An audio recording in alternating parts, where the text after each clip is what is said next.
Mesdames, Messieurs, bonsoir et merci de nous faire l'honneur d'être devant votre petit écran ce soir. Vous est-il arrivé de penser à la vie sans un membre de votre corps?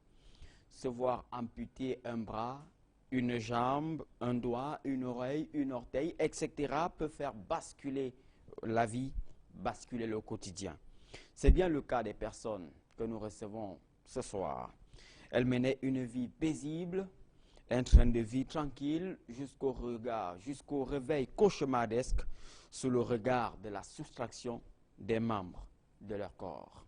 Aujourd'hui, elles vivent, ces personnes-là, sans une jambe, sans un bras amputé à la suite d'un accident impromptu, amputé à la suite d'une maladie, et depuis lors, leur quotidien n'est plus le même. Tout a changé. La vie n'a plus la même saveur. Ces personnes nous le diront dans cette édition. En leur donnant la parole ce soir, nous voulons surtout paraphraser une célèbre plume.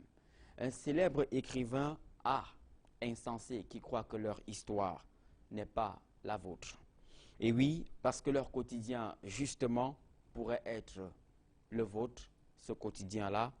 Et oui, justement, sous le regard des experts, nous allons essayer de comprendre réellement ce qui s'est passé en nous posant de vraies questions. Comment ces personnes ont-elles vécu ces moments?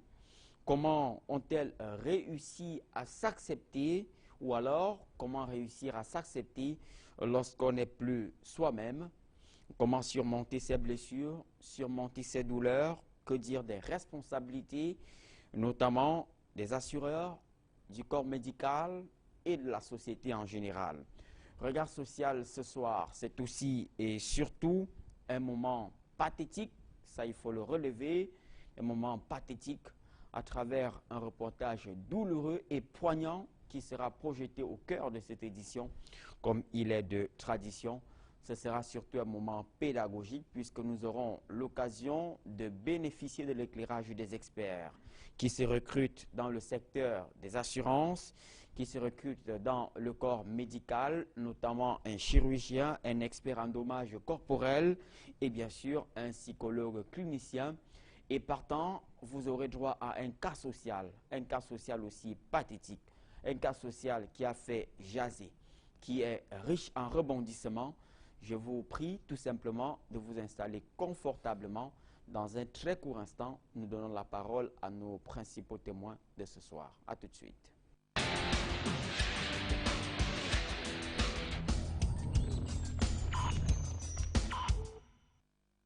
Ils ont accepté justement de s'ouvrir aux questions de regard social ce soir pour partager leur histoire avec nous, pour partager leur quotidien, un quotidien qui a basculé, un quotidien qui n'est plus véritablement le même depuis quelques années à la suite de la soustraction des membres de leur corps. Et pour en parler, nous recevons dans cet espace consacré justement au récit de vie, honneur à la dame, puisque évidemment c'est une tradition sur ce plateau. Madage Mirette, bonsoir. Bonsoir. Madage Mirette. Oui, Madage Mirette. Madage Mirette. Ok, comment allez-vous ce soir? Je vais super bien. Très bien, ça se voit à travers votre sourire. Merci. Quel est votre secret Bon, pour garder le sourire? Bon, je vais dire la foi et l'espoir. Oui, parce que je me dis, quand on vit, il y a espoir. C'est l'espoir qui me fait sourire. Très bien. Alors, vous êtes camerounaise? Oui, camerounaise. Vous êtes âgée de 25 ans? Exactement. Vous êtes âgée de 25 ans et puis vous avez vu votre quotidien basculer depuis le 11 mars 2012. Oui. Vous nous direz exactement ce qui s'est passé dans un instant, Madage Mirette, qui est déjà en plateau. Et puis vous, Monsieur Fogou Théophile, bonsoir. Bonsoir Eric. Et bienvenue sur le plateau Merci. de Regard Social. J'ai bien envie de vous appeler Théo. Également, c'est comme ça que les intimes m'appellent. Voilà, c'est un nom qui a un retentissement assez particulier pour moi, hein. Théo. Eric. Alors, vous êtes Camerounais, âgé de 34 ans. Effectivement. Évidemment, vous aussi, vous avez vu votre quotidien basculer un 7 mai 2005. Justement. 2005. Alors, que s'était-il passé ce jour-là? Eric, je vais pour te dire que c'était très difficile pour moi. Également, c'est juste un accident de circulation. Un 7 mai 2000 5. 2005. Oui.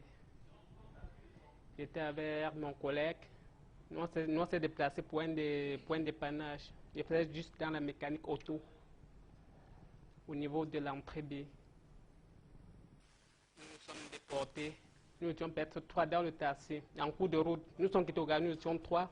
En cours de route, le taximan a bâché peut-être 2 personnes encore à l'avant de son taxi. Non loin de là, au niveau du marché, avant le marché de fleurs, j'ai senti l'éclatement de roue de mon côté gauche. Et après, ça te juste le bruit que j'ai senti, j'ai suivi ce jour-là. Et après, je me suis retrouvé à la cantine. Vous êtes réveillé à l'hôpital. Oui, oui. Sur un lit d'hôpital. Justement. Avec quel constat? Là, je ne pourrais pas vous décrire mon état. Puisque selon ma famille, mon état était indéplorable. Donc, c'était invivable. C'était invivable. Ok. Et aujourd'hui, vous êtes amputé d'une jambe, Oui, oui, oui. la jambe gauche. Alors, comment vous apprenez la nouvelle? Déjà, moi d'abord même, je ne sais pas. Je me suis retrouvé un matin comme ça, en larmes, couché sur le lit de l'hôpital. En pleine larmes, il fallait que je pleure. Mais voilà, j'avais 2 pieds, je me trouve seulement avec un seul. Où est passé l'autre? Où est passé l'autre? Ça, c'était mon seul cri ce jour-là.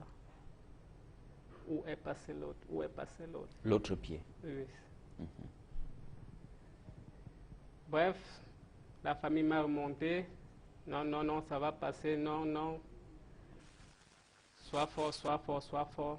Ça, c'était juste le courage que m'apportait à ce moment-là. Puisque j'étais encore très convalescent. Ok. Alors, et vous, Madage Mirette, je le disais tantôt, vous êtes jeune Camerounaise, vous êtes âgée de 25 ans. Et puis, à la suite d'un accident de la circulation dont vous avez été victime le 11 mars 2012, vous avez perdu une jambe. Voilà, que s'était-il passé? C'était à Bonabéry, à Douala? Oui, c'était à Bonabéry, à Douala. Je me suis levée un matin. Je devais faire sport peut-être dans une semaine. Et là, j'ai dit à ma mère, je vais aller acheter mes tennis de sport au marché de Poti. Ce jour-là même, je me souviens, j'ai dit à mon frère de m'accompagner. Il avait refusé catégoriquement que non, non, non, le tout si tu vas aller seul. Je me suis rendue au marché, j'ai bien acheté mes chaussures. En rentrant, j'ai emprunté un taxi pour le rond-point. Le taxi m'a déposé au rond-point. Au niveau du rond-point, il y avait l'embouteillage pour Bonabéry. J'ai décidé d'emprunter une moto. J'ai pris la moto, il m'avait dit 500 Bonabéry, on ne bâche pas. J'ai dit ok, il n'y a pas de problème, on y va. Nous sommes partis, nous avons dépassé Bonasama, tout juste au niveau de Camraï. Il y a une voiture qui venait en sens inverse. Il a perdu le contrôle de son véhicule et puis il est entré sur nous de l'autre côté. Et là, je me suis retrouvée au sol avec le pied complètement ouvert. Et le benskiné aussi n'avait eu sa part de choc. Après peut-être 30 minutes sur le lieu de l'accident, puisque quand j'ai eu ce choc-là, j'ai fait au moins 10 minutes sans parler, je ne réagissais pas. Après 30 minutes, on m'a porté, ce sont même les policiers qui sont venus me transporter. Parce que les gens disaient que non, j'ai compris, certains taximens disaient qu'on ne peut pas la transporter puisqu'elle a trop de sang sur elle. La police est venue me transporter, ils m'ont amené à l'hôpital militaire. C'est peut-être 3 à 4 jours après que j'ai été amputée. Et comment vous avez appris la nouvelle de l'amputation de votre jambe? Comment ça s'est passé? Déjà, ça a d'abord été préparé puisque j'ai subi une première opération. Et j'ai compris comment le chirurgien était en train de dire pendant la première opération que mon pied est déjà presque infecté. Puisque je suis arrivée à l'hôpital, il n'y avait pas de sang sur moi. Il a fallu qu'on me remonte pendant 1 ou 2 journées pour m'amener au bloc. La première opération, je suis sortie avec les fers dans le pied. Un autre jour, je ne sais pas ce que je faisais, je me suis étouffée, on m'a ramenée au bloc. Je suis sortie à la deuxième opération, toujours avec les fers dans le pied. C'est maintenant, quand mon pied, la gangrène avait déjà attaqué vraiment mon pied, puisque moi-même, je ne sentais plus le pied. Je ne sentais plus le pied. J'ai demandé au chirurgien que, mais qu'est-ce qui se passe? Puisque chaque matin, quand il entrait dans la salle, il demandait toujours, bouge tes orteils. Et quand je bougeais, j'ai ressenti que mes orteils ne bougeaient plus. J'ai demandé qu'est-ce qui se passe. Il m'a dit non, il n'y a rien. Il est sorti là, aller parler avec ma mère. Ils sont revenus. J'ai demandé à ma mère. Ma mère m'a dit également que non, ça va aller, il n'y a pas de problème. Mais le lendemain encore, ça continuait toujours. C'est là que j'ai demandé que, mais qu'on m'explique ce qui ne va pas sur mon pied. Il est venu me dire, écoute Mirette, ton pied a attrapé la gangrène et puis on va devoir amputer le pied. Je lui ai demandé si c'était la seule solution, l'amputation. Il m'a dit, oui, c'était la seule solution. C'est soit l'amputation, soit la mort. Là, moi, je lui ai dit, non, moi, je ne veux pas mourir. Il dit que non, tu ne peux pas mourir si on t'ampute. Tu pourras bénéficier d'une prothèse et marcher comme les autres. Il m'a remonté en disant qu'il y a plusieurs personnes là dehors qui marchent avec des prothèses, mais tu ne sais pas. C'est là que j'ai dit, ok, d'accord, si vous voyez que c'est la seule solution qui peut me permettre déjà, je ne sais pas, de respirer, j'accepte l'amputation. Et nous sommes allés au bloc, on a amputé le pied, je suis ressortie comme ça. Et lorsque vous ressortez après la cicatrisation, que devient votre quotidien? Bon, au départ, moi, déjà, je n'avais pas de problème. Je n'avais pas de problème puisque j'ai fait pratiquement 4 à 6 mois à l'hôpital, je n'avais pas de problème. C'est à ma sortie de l'hôpital maintenant que j'ai senti que j'ai un problème vraiment. Puisqu'il y avait déjà le regard des gens, on ne te regardait plus comme avant. Quand tu passes là, on se pose la question, mais qu'est-ce qui se passe? Ou peut-être qu'on te trouve un endroit, on se demande que qu'est-ce que toi tu viens faire là-bas? C'est là que j'ai compris que vraiment j'ai un problème, j'ai un handicap. Oui, c'est à ma sortie de l'hôpital que j'ai compris cela. Oui. À l'époque, vous êtes élève en classe de première. En classe de première. Première G2. Oui. Est-ce que c'est à la suite de cet accident-là, vous avez enterré votre cursus scolaire? Il faut aussi déjà souligner que quand j'étais à l'hôpital, je suis allée composer. Malgré que je ne me souvenais plus de grandes choses. Je suis allée composer, puisque mes camarades de classe, moi, je suis la première de ma salle, ils m'ont dit que si je ne suis pas allée, ils ne composaient pas. Je suis allée jusqu'en salle d'examen, composer, et ça m'a vraiment bouleversée quand je n'ai pas eu cet examen cette année-là. Du coup, j'ai dit, pourquoi tous ces trucs-ci au même moment? J'ai décidé de prendre un peu du recul. Je vais rentrer sur le banc, mais pas maintenant, franchement. Pas maintenant. Ça a été beaucoup trop de choses en une année pour moi seule. Ok. Alors, Théophile, Eric, lorsque vous apprenez justement, lorsque vous faites le constat dans lequel vous êtes désormais appelé à vivre sans une jambe et que votre famille à vos côtés vous remonte psychologiquement,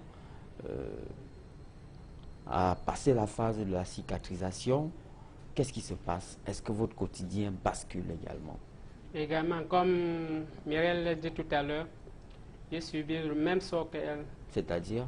Il fallait que sortir, tu sors, dès que tu es en route, il y a certains gens qui te regardent, mais qu'est-ce qui est arrivé à ce monsieur? Comment il marche comme ça là? Du plus grand comme le plus petit. Sans imaginer que ce sont les enfants qui courent, ils cherchent toujours à chercher ce qui... Où est l'autre pied? Pourquoi tonton? Pourquoi? Où est l'autre pied? Où est l'autre pied? Et puis au début, ça me frustrait. Et c'est là que j'ai compris que non, il fallait que je m'accepte déjà tel que je suis. Et puis pour vous dire aux enfants que non, regarde, c'est parce que je joue en rôle que j'ai eu ce que vous voyez là. Donc ça, c'était c'est ça, je me reconfortais, bref, avec ces paroles-là. Quand les enfants, bref, j'ai cru que se moquaient plus de moi. Ça lui disait que non, c'est parce que je joue en route que j'ai eu ce que vous voyez là. Avant, ne faites pas ça, ne jouez plus en route. Si vous jouez en route, vous serez comme moi. C'est avec ça que j'ai pu remonter. Surmonter cette douleur. Oui, oui. Mais ça a dû être difficile. Et très, très, très, très. Vos quotidiens, il vous arrivait de vous enfermer entre quatre Ouais, murs. je me refermais toujours seul, je me trouve toujours seul. C'est grâce aux amis. C'est certains amis qui venaient à la maison et disaient que non, viens, viens. Ils venaient me tirer là. On marchait un peu au quartier au fur et à mesure. J'ai pris goût et puis je me suis adapté. Alors aujourd'hui, vous êtes âgé de 34 ans, Théophile. Oui, mais Vous êtes célibataire, oui, oui, sans enfant. oui, oui. Est-ce que ce statut-là, c'est du fait de ce handicap? Vous en avez souffert sur le plan sentimental? Bref, ce côté-là engendre beaucoup, mais je me suis dit que non. Je vais faire ce pas. Le moment venir. Je ne suis pas pressé. Bref, j'ai fixé certains objectifs que je vais atteindre et puis ça va arriver. Ça viendra. Oui, oui. Elle est déjà là. L'heureuse élue. Sûr, Ouais. Ouais, elle vous a accepté. sûr. Elle vous a accepté telle qu'elle. Ouais, ouais. Ok. Et vous, Madage, malgré votre handicap, vous mettez au monde un enfant. Un enfant, un bébé qui est né le 26 mai, Oui, donc après l'accident. après l'accident. Bon, pour moi, je n'ai pas du tout eu de problème sur le plan sentimental. J'ai pas du tout eu de problème. Depuis mon lit d'hôpital jusqu'à ma sortie, j'ai toujours été avec la même personne. Et c'est toujours été ce reconfort-là familial, le reconfort familial et le reconfort de mon petit ami, il a toujours été là. Donc, je n'ai pas eu de problème sur ce plan-là. Ok. Et l'adaptation, la nouvelle vie, il faut désormais marcher au moyen d'une béquille. Oui, pour m'adapter, ça a été vraiment difficile. Ça a été vraiment difficile pour m'adapter avec les béquilles. Puisqu'il y avait des moments où je ressentais encore mon pied amputé.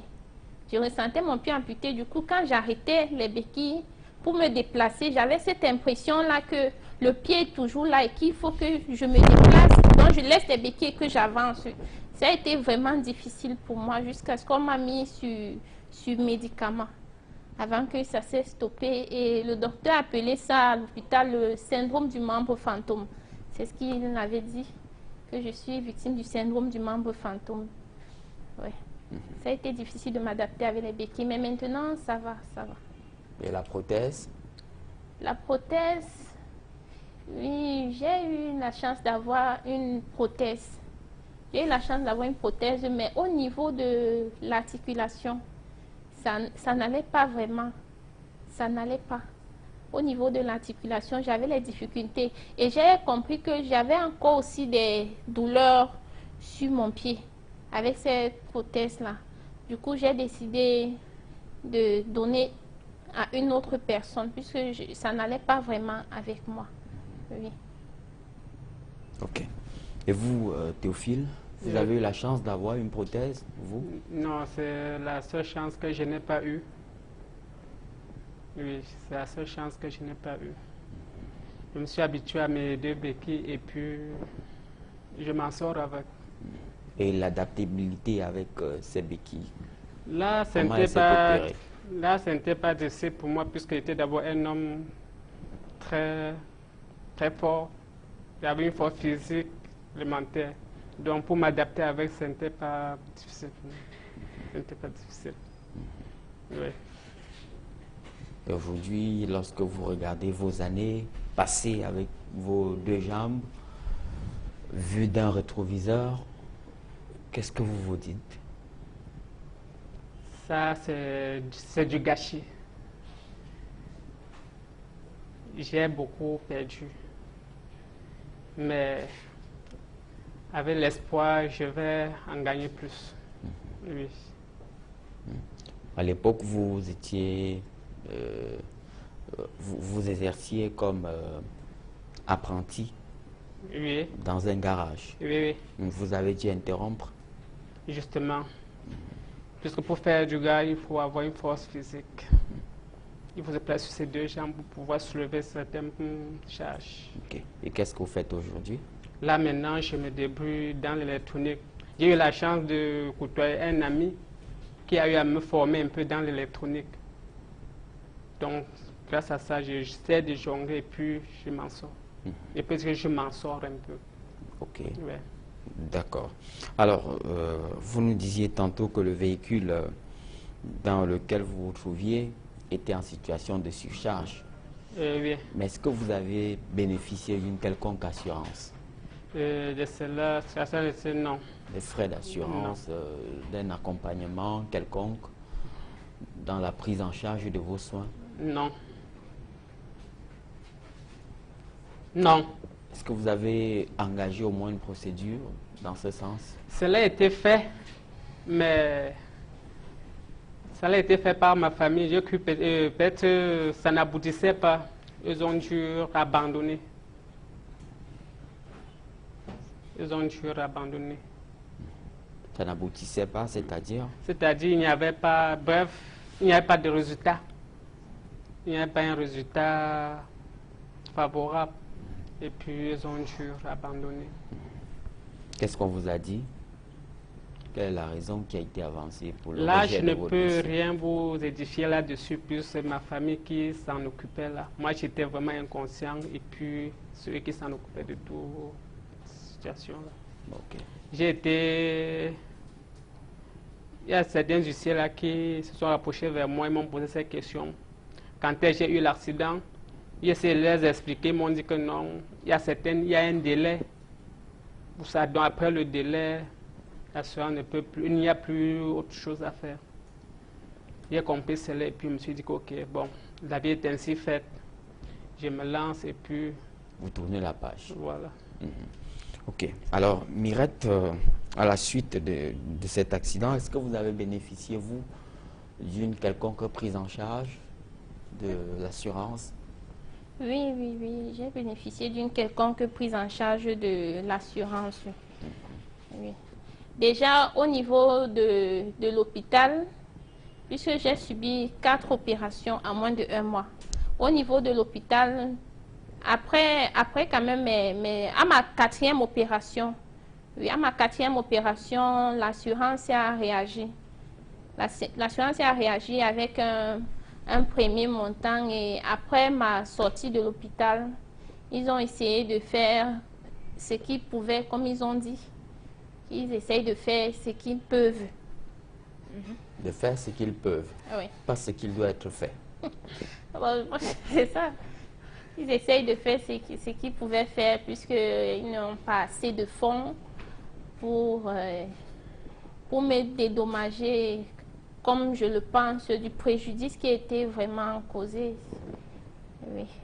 Mais j'ai quand même bénéficié. Moi, j'appelle ça bénéficier partiellement. Oui. Et vous avez accepté et tourné la page. Oui, j'ai accepté de tourner la page parce que je me suis dit, il y en a même qui ont encore des dossiers chez ces assureurs-là, des dossiers en stand-by. Donc, si vraiment ils ont pu réagir à l'hôpital et après ma sortie, bon, j'ai laissé. Malgré votre état. Malgré mon état, j'ai laissé. Mais depuis lors, vous avez décidé de mettre en place une organisation, une association qui regroupe les personnes comme vous, c'est-à-dire les personnes qui vivent avec un membre amputé, l'association des personnes préférées. Pourquoi cette initiative? Déjà, c'est pour remonter le moral de toutes les personnes qui ont été amputées. Parce que vraiment, ce n'est pas facile. Ça, c'est la première chose, la prise en charge au niveau du moral. Parce que si la personne n'a pas un bon moral, la personne lâche.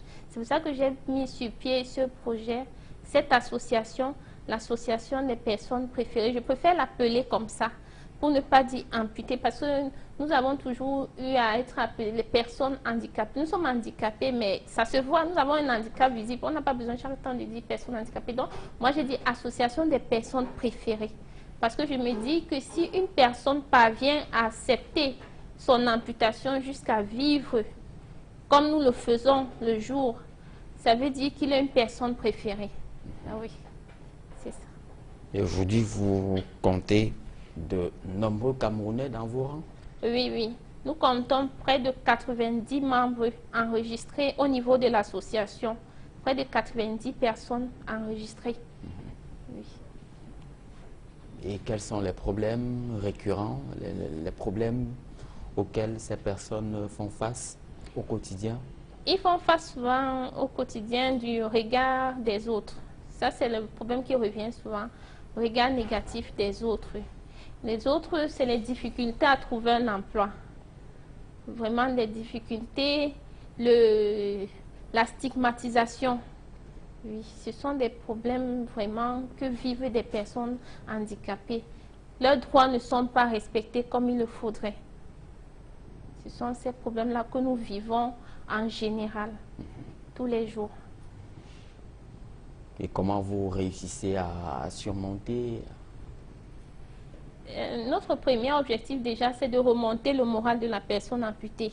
Et pour ce faire, quand peut-être quelqu'un est hospitalisé à quelque part et qu'on nous appelle, nous allons dans cet hôpital-là remonter le moral de cette personne, puisque moi, je me suis toujours dit que si toi, tu es à l'hôpital et que tu es amputé, forcément, pour te remonter le moral, il ne te faut pas une autre personne qu'une personne qui présente ton type d'handicap, pour que tu puisses comprendre vraiment que tu n'es pas seul dans ce combat-là et que vous êtes nombreux. C'est un peu le premier travail que nous essayons de faire tous les jours. J'ai déjà été à l'hôpital pour le faire. Lui, Théophile, il a déjà été à l'hôpital et je pense même que son cas, la personne est encore à l'hôpital. C'est ce que nous faisons presque tous les jours, aller remonter le moral dans des hôpitaux. Si on nous appelle, oui, c'est justement ça, si on nous appelle, on vient, on essaye de parler à la personne. Et maintenant, au sein de l'association, il y en a qui arrivent aussi, qui n'ont pas un moral vraiment au beau fixe. On essaye de parler avec eux. J'appelle ça, sont des moyens que nous avons maintenant là, remonter le moral entre nous. Et nous appelons ça au sein de notre association la psychothérapie du groupe. Donc, ensemble, avec nos types d'amputation, on essaye de se comprendre et d'essayer d'avancer, de voir les choses du bon côté. Ok. Une personne qui se voit soustraire des membres de son corps a le plus besoin de quoi? Il a le plus besoin d'amour d'abord. Il a le plus besoin d'amour, de son entourage, qu'on lui montre vraiment que non, tu as peut-être été amputé, mais tu es toujours cette personne-là. Pas que non, tu ne peux pas, je sais pas, tu te places là, on te dit non, tu ne dois pas être là, tu dois être de l'autre côté. Il a besoin de se sentir aimé, de se sentir vraiment comme avant, comme il était avant. Oui, c'est déjà ça d'abord. Il a besoin d'amour, besoin de l'attention. Oui. C'est tout ça. Ok. Alors, Madage, vous êtes âgé de 25 ans, ça on l'a dit. Vous êtes mère de 2 enfants. Mais je suppose, le regard des jeunes gars sur vous, il a changé? Moi, j'ai pas de problème, hein, parce que moi, je me dis, ça dépend de la manière dont toi tu es, qu'on t'aborde. Moi, j'ai pas de problème de ce côté-là. C'est moi-même qui repousse. Je vous mens pas. C'est moi qui dis non, je veux pas. Il n'y a pas de problème là-bas. Donc la demande est forte. C'est tellement forte. Tellement forte même. Donc les gars s'en foutent de votre handicap. Ils s'en foutent vraiment. Parce que moi-même déjà, je m'en fous. Je n'ai pas le temps. Je m'en fous. Je n'ai pas de handicap. Et quand quelqu'un veut un peu parler, je dis oui, enlève tes pieds là. Puis si on appelle mes béquilles, mes pieds, ce sont mes pieds, j'enlève.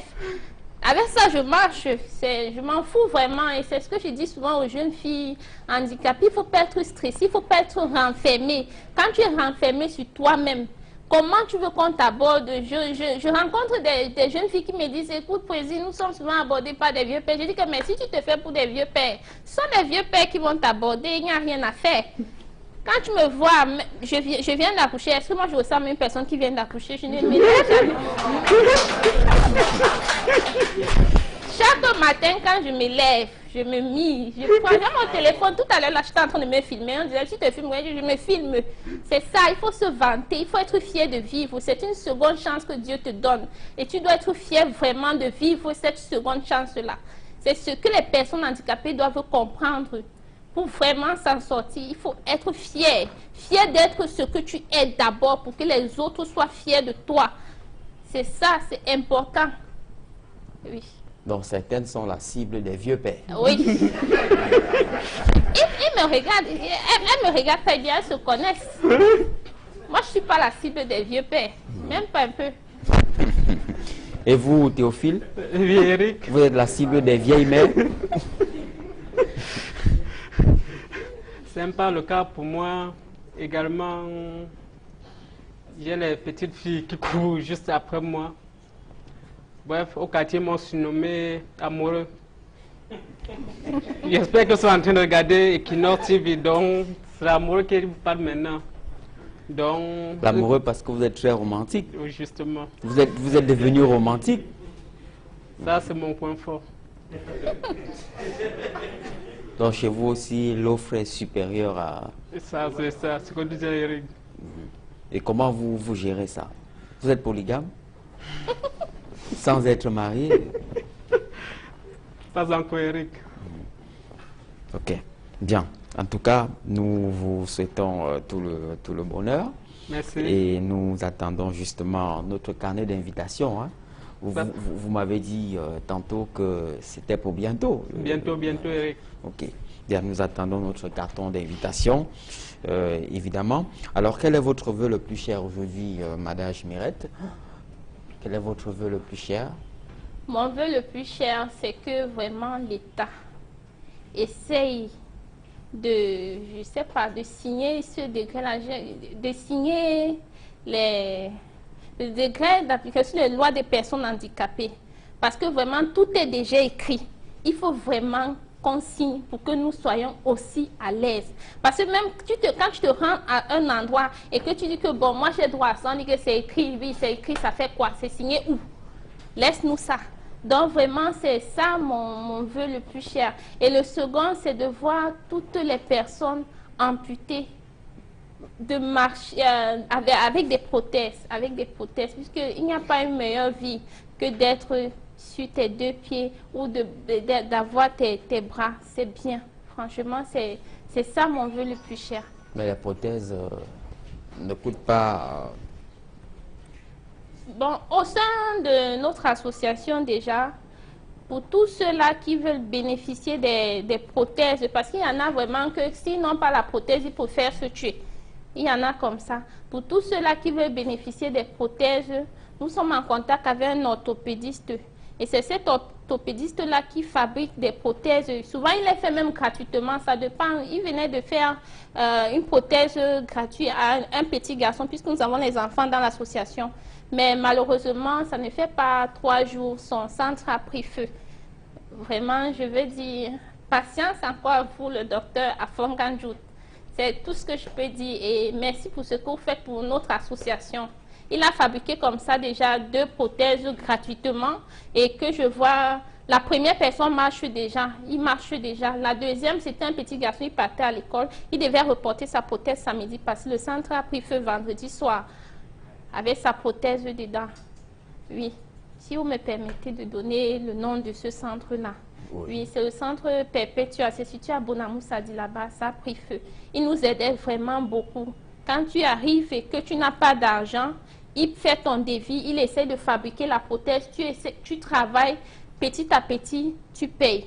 C'est un peu comme ça, c'est ce partenariat-là qui m'a dit qu'il pouvait faire pour l'association, pour m'aider dans mon combat. C'est douloureux pour vous. Oui, vraiment. Je lui dis merci. Ok. Alors, et vous, Théophile, quel est votre vœu le plus cher aujourd'hui? Au fait, mon seul vœu est de former aussi une famille comme tout le reste. Ça, c'est mon seul vœu.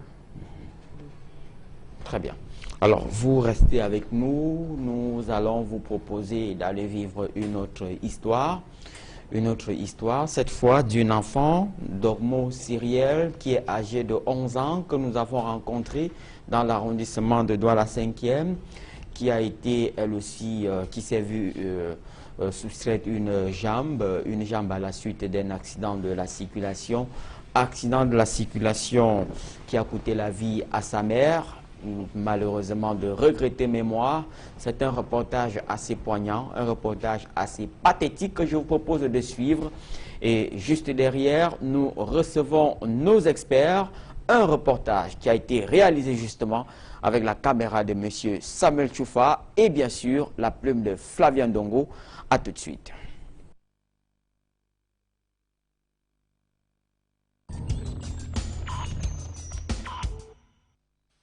Et voici le quartier Mbangé Baobab. Nous sommes dans le 5e arrondissement de la ville de Douala. C'est cet arbre élagué de ses accessoires servant de repère monumental qui motive l'appellation de Mbangé Baobab. Main du bon Dieu. Et je me suis mise maintenant en prière jusqu'à quand tu viens même chez moi, parfois on ne me trouve pas ici, tu vas en prière.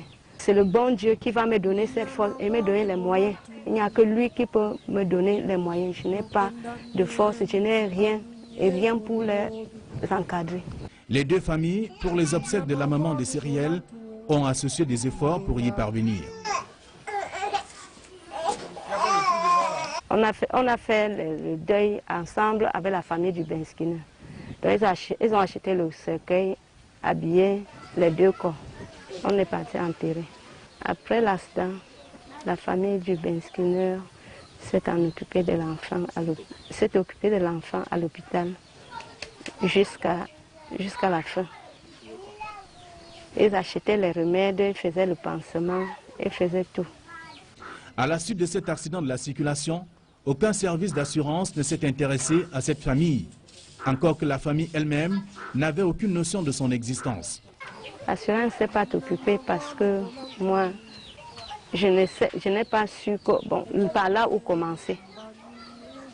Je n'ai pas su par là où je peux commencer et pour finir. C'est pour ça que moi, je n'ai pas su chercher à continuer avec l'assurance.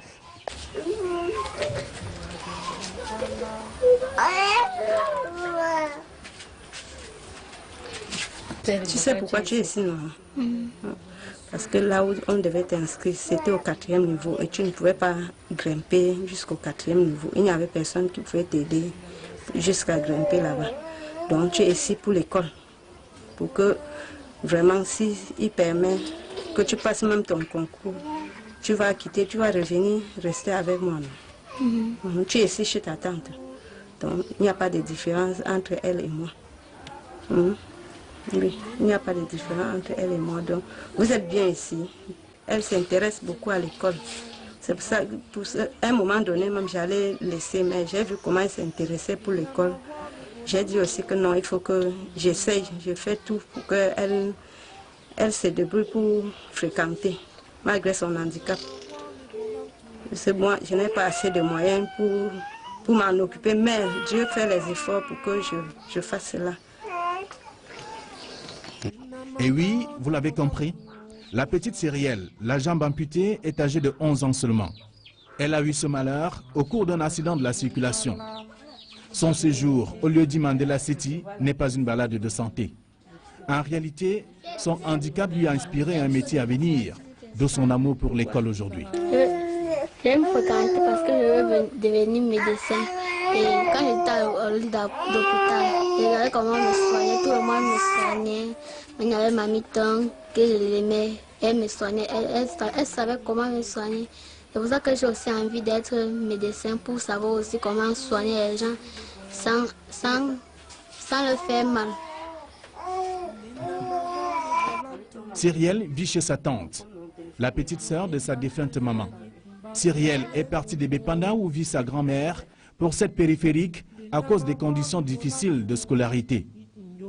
Les bâtiments de l'école sollicités dans ce quartier ont été construits sans précaution pour personnes handicapées. Ces moyens de taxi, je n'en avais pas. Aussi, l'école était au 4e niveau, elle ne pouvait pas grimper jusque-là. Les responsables de l'école ont dit qu'il n'y a pas quelqu'un qui va m'aider jusqu'à la fin d'année scolaire, jusqu'au niveau là. pour la faire grimper chaque fois. C'est pour ça que j'ai sollicité l'école qui est à côté, qu'elle peut entrer et qu'elle ne va pas grimper les escaliers. Cyrielle n'a pas encore de tenue de classe. Malgré les exigences des responsables de son école, elle continue d'aller au cours en civil. J'ai repris le chemin de l'école le 12 et je n'ai pas encore de tenue parce qu'il n'y avait pas assez de moyens pour acheter la tenue. L'école dit qu'il faut acheter la tenue, que la personne qui n'achète pas la tenue, on va lui mettre dehors. Sa tante s'évertue chaque jour, depuis le début des classes, à l'accompagner tous les matins et aller la chercher à la fin des cours. Une équation désormais difficile pour sa tante à cause du handicap de sa nièce. Je suis là, mais ça avec ce n'est pas facile pour moi, c'est vraiment difficile pour moi. Et pour l'école aussi, il faut que je pense pour la chercher, pour l'accompagner à l'école et pour aller la chercher. Et quand je pars pour l'accompagner, pour la chercher, c'est parce que vraiment la route est tellement mauvaise que j'ai peur, peut-être qu'elle peut encore avoir un autre problème. Il faut que je puisse m'en occuper vraiment. Ça pèse vraiment beaucoup sur moi parce que j'ai aussi le petit bébé à main. Avec mon petit bébé là, et c'est encore, ça fait encore une double grande charge pour moi. Cyrielle, en dehors de réviser ses leçons, est inactive et presque improductive à la maison. Cyrielle pleure de temps en temps lorsqu'elle pense à sa jambe qui a été amputée. Quand l'enfant a perdu un pied, chaque fois quand ses soeurs arrivaient à l'hôpital, elle disait à ses soeurs que regardez un peu en bas du lit. C'est comme s'il y a mon pied là-bas en bas de mon lit là. Regardez un peu. Parce que je ne comprends même pas. On dit qu'on a coupé mon pied, mais je ressens toujours qu'il y a mon pied là en bas du lit. Elle attire d'ailleurs tous les regards à son passage. Dans son environnement, les notes de moquerie ne manquent pas, même au sein de sa nouvelle école. Elle n'était pas tellement en joie parce que les amis se moquaient d'elle. Et quand elle arrêtait même ses béquilles pour sauter, chaque enfant au quartier cherchait le bâton pour marcher aussi à demi-pied comme elle. Elle me dit, grand-mère, regarde, tel enfant a fait ça.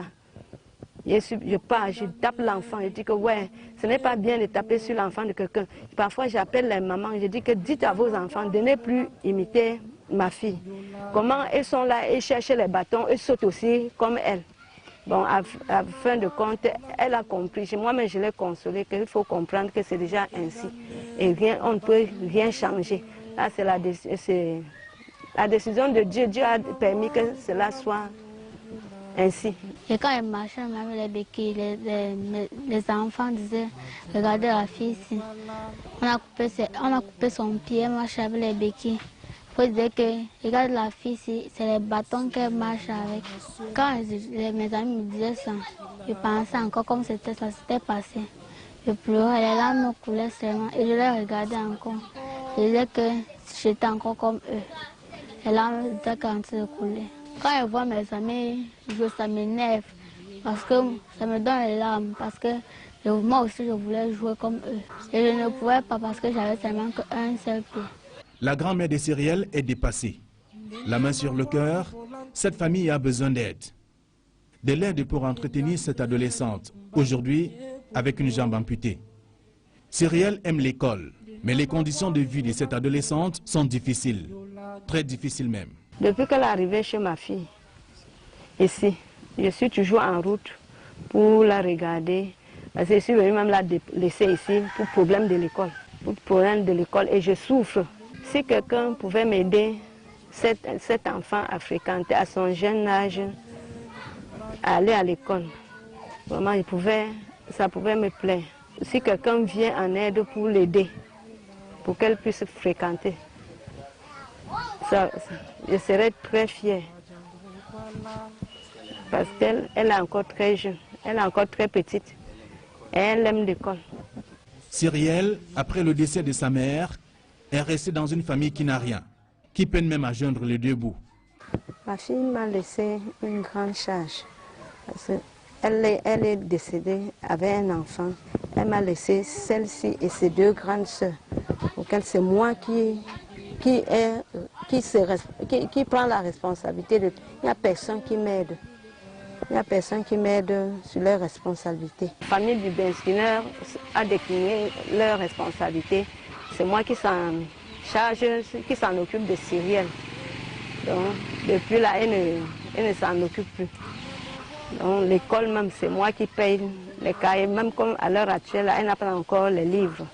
C'est moi qui fais tout. C'est moi qui fais les efforts pour qu'elle fréquente, pour qu'elle mange, pour qu'elle l'argent de baigner, tout. Maintenant, je suis fatiguée. Je ne sais pas. Je n'ai pas les moyens. C'est le bon Dieu qui est la solution de toutes choses. Quand tu remets tout ce qui peut tomber, tu sais que le bon Dieu a envoyé celui-là entre tes mains. Parce que même elle-même, nous on peut en prier jusqu'à quand, il y a parfois quand on prie, je dis lancer les chansons, elle-même lance les chansons jusqu'à, je dis seulement que c'est bien mamie, apprenons à prier. La prière est bonne, quand nous prions là, on a une consolation. Nous nous mettons un peu en joie pour oublier un peu les soucis.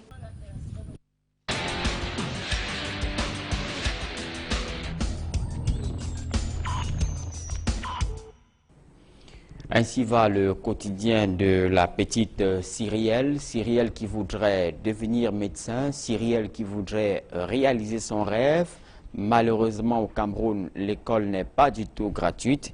Vous l'avez pu d'ailleurs l'apprendre à travers ce reportage. Le train de la rentrée scolaire a véritablement quitté la gare, mais elle peine d'ailleurs à avoir la moindre tenue. C'est dire les conditions précaires, surtout difficiles dans lesquelles se retrouve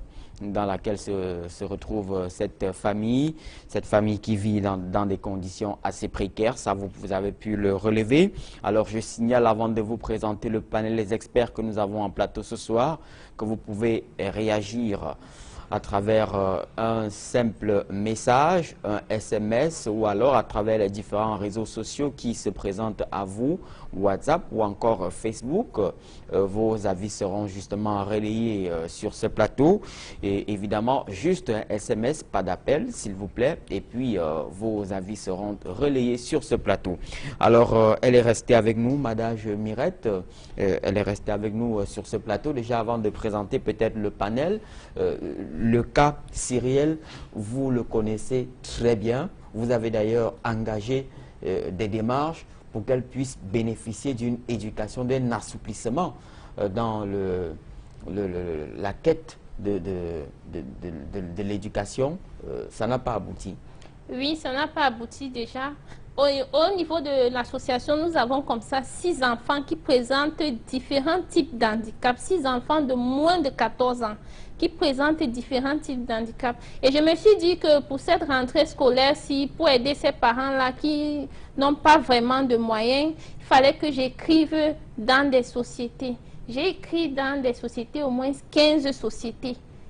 15 sociétés et ces demandes pour solliciter de l'aide. Oui, pour solliciter de l'aide, des cahiers, je sais pas, le paquet minimal pour l'école.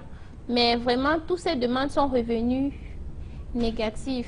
Ok. Et est-ce que vous avez rencontré les chefs d'établissement pour plaider leur cause? Non, je n'étais pas vraiment... Pas encore, ok. En tout cas, merci pour cette précision, il en valait la peine.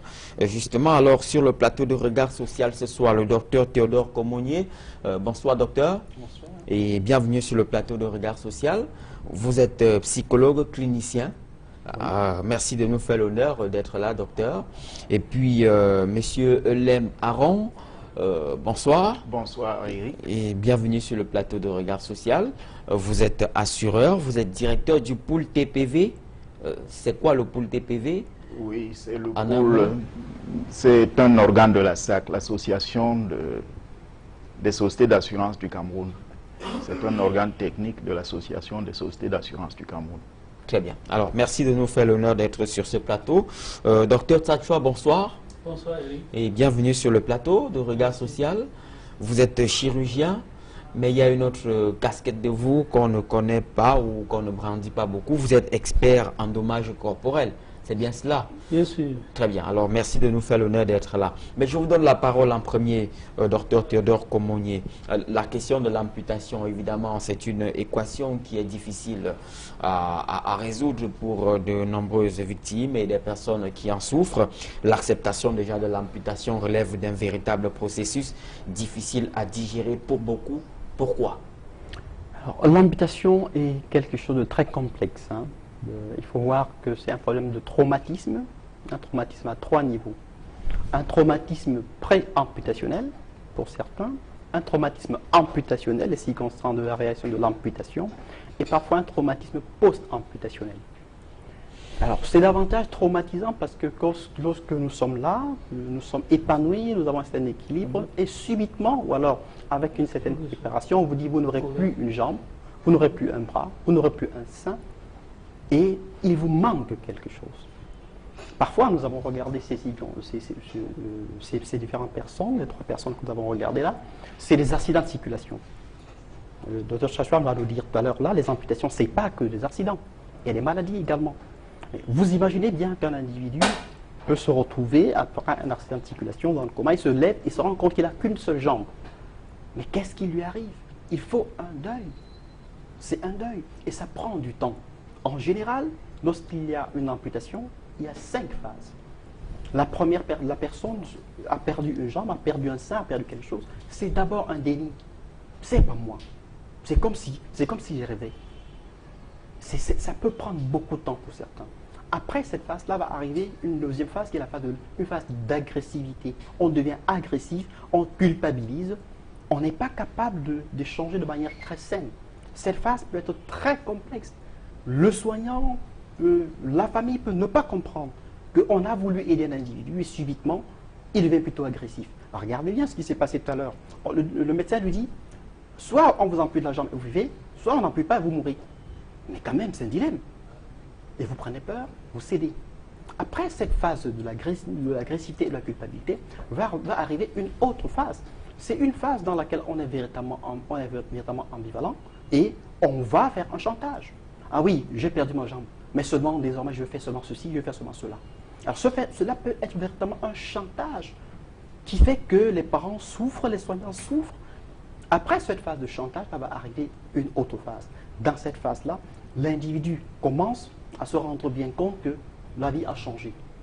Mais il ne suffit pas de comprendre que la vie a changé, puisqu'il va falloir résoudre un certain nombre de problèmes. On commence à se rendre compte que c'est bien moi. Et quand c'est bien moi, je vois ce que j'ai perdu. C'est véritablement un travail de deuil qu'il faut entreprendre.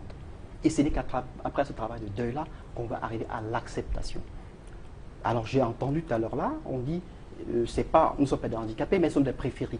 C'est un travail profond, c'est un travail énorme. Ça peut prendre des années pour certains, et pour d'autres, ça peut être un peu plus facile. Alors comprenons que amputation, c'est traumatisme, et traumatisme veut dire culture. Le traumatisme est dans le culturel, et la résilience, la capacité à transcender est dans l'interculturel. C'est dans la relation, c'est la main tendue qui permet à un individu d'entreprendre une croissance, de se retrouver préféré et non handicapé.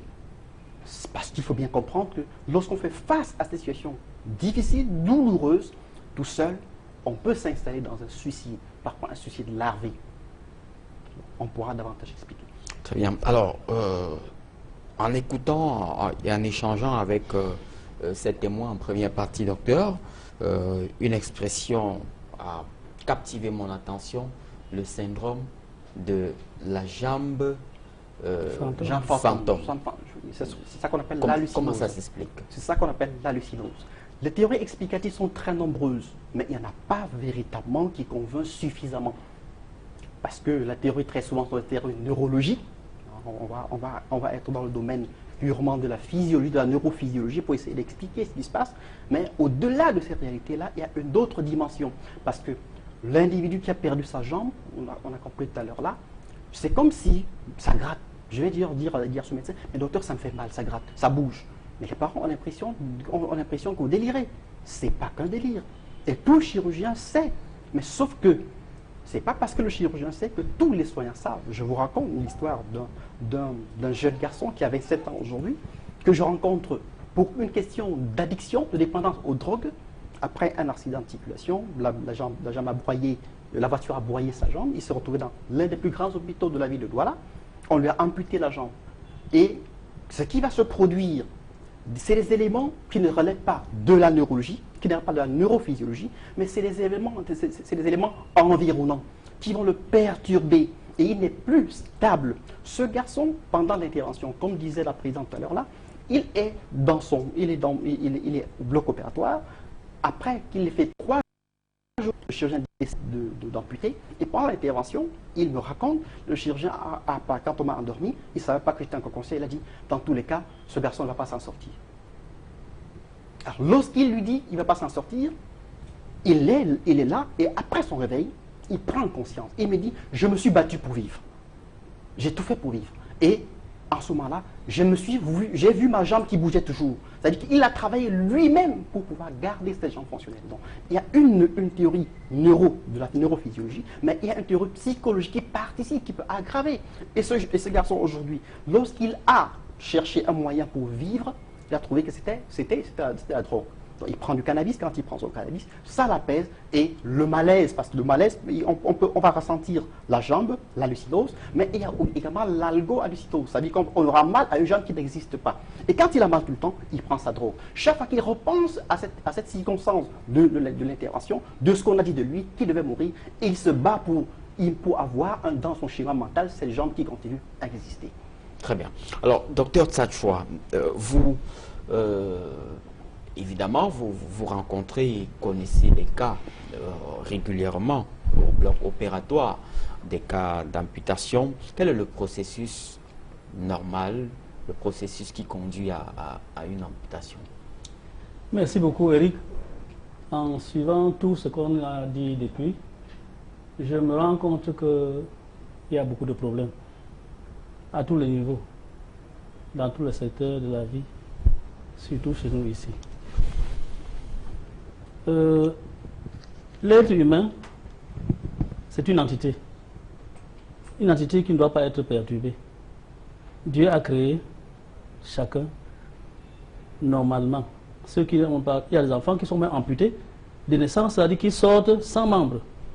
Ça existe. Les malformations, où les enfants sortent sans main, d'autres sans bras, d'autres sans pieds. J'ai vu un reportage aux États-Unis où un monsieur était né comme ça, mais il a surmonté toutes ces difficultés et il conduisait la voiture avec les pieds. Mais chez nous, il mangeait avec les pieds. On va revenir là-dessus. Le problème, c'est que dans notre société, on pose des actes, je le dirais simplement, sans avoir parfois beaucoup réfléchi. Parce que les causes d'amputation, il y en a plusieurs. Il y a les causes traumatiques, comme par exemple le cas de la voiture qui écrase une jambe. Il y a les causes traumatiques qui proviennent, par exemple chez les Européens, ce qu'on appelle les gelures. Les gens qui vont se promener en campagne et il y a baisse rapide de la température, il y a la neige et la personne a les membres totalement engourdis, glacés, congelés. Et ces personnes, pour les sauver, il faut les amputer. Chez nous, ici, le problème d'accident de circulation, il y en a plein. Même les campagnards, les gens qui vont au champ, il y a des gens qui tombent des arbres et ils ont des problèmes parfois où il faut amener le malade à l'hôpital et qu'on décide d'une amputation. Ça, c'est les causes traumatiques. Il y a les causes métaboliques, comme par exemple les gens qui ont le diabète. Mais toujours est-il que métabolique ou traumatique, la raison profonde, c'est la vascularisation. C'est lorsque le sang n'arrive pas à suppléer la fonction des membres et qu'on a constaté clairement par des tests cliniques qui sont tout à fait simples qu'on décide d'une amputation. Ce n'est pas parce qu'un membre a été écrasé que ce membre a même la peau qui est tombée, que les os à l'intérieur sont cassés, broyés, qu'il faut amputer un membre. Excusez-moi de vous le dire, c'est notre vie, c'est la vie professionnelle. Ceci dit, il y a aussi des cas, des situations où ce n'est ni le traumatisme, ni le problème métabolique, mais c'est des problèmes d'infection. La gangrène gazeuse, par exemple, c'est l'une des causes d'amputation qu'on trouve souvent dans les hôpitaux. Surtout chez nous, ici, où nous n'avons pas ce qu'on appelle le caisson. La question, c'est parce que la gangrène gazeuse, c'est un germe qui aime vivre dans le milieu anaérobique, c'est-à-dire là où il n'y a pas d'oxygène. Et pour sauver des personnes de l'amputation et même de la mort, il y a une boîte métallique fermée dans laquelle on met de l'oxygène hyperbare. Nos hôpitaux n'ont pas ça. Aucun. C'est un handicap. Des hôpitaux. Je ne crois pas qu'il y en ait. Si quelqu'un a la gangrène gazeuse aujourd'hui, il va mourir facilement. N'allons pas parler du problème de, excusez-moi de le dire, du problème de sérum antitétanique qu'on ne trouve pas dehors là ces derniers temps. Bon bref, ça c'est un petit détail dans nos problèmes de société. Il y a aussi les causes d'amputation pour sauver la personne, comme le Seigneur lui-même a dit. Si ta main est pour toi une occasion de chute, coupe-la et entre pour entrer dans le royaume des cieux, coupe-la pour vivre, coupe-la afin de continuer à vivre. Et ne te plains pas que ça a été coupé parce que tu vis encore. Ta vie n'était pas limitée seulement dans le bras. Tant que tu as encore la tête. C'est que ma fille, je la félicite sérieusement parce qu'elle a porté son intérêt là où il faut le porter. On ne vit pas seulement à cause d'une jambe ou bien à cause d'un bras. Même si tous les membres étaient coupés, les 4 membres, si on a encore le cerveau et qu'on respire et qu'on réfléchit, on peut être plus fort, plus performant que même quelqu'un qui a tous ses membres. Ok, mais d'un point de vue personnel et peut-être technique, comment vous vivez ça, le processus qui conduit à je vais vous amener, je veux évoluer pour y arriver. Il y a les causes qui sont plutôt des causes métaboliques, mais plutôt particulièrement vasculaires. Les vaisseaux sanguins chez les fumeurs, les grands fumeurs, se thrombose, se ferme à cause d'athéromes qui se forment et le sang n'arrive plus dans la partie distale du membre. Ces personnes, parfois, on est obligé de les amputer parce que quand le membre ne vit plus, ça devient une source d'infection qui peut entraîner une septicémie et tuer la personne. Il y a aussi des situations, le cancer des os.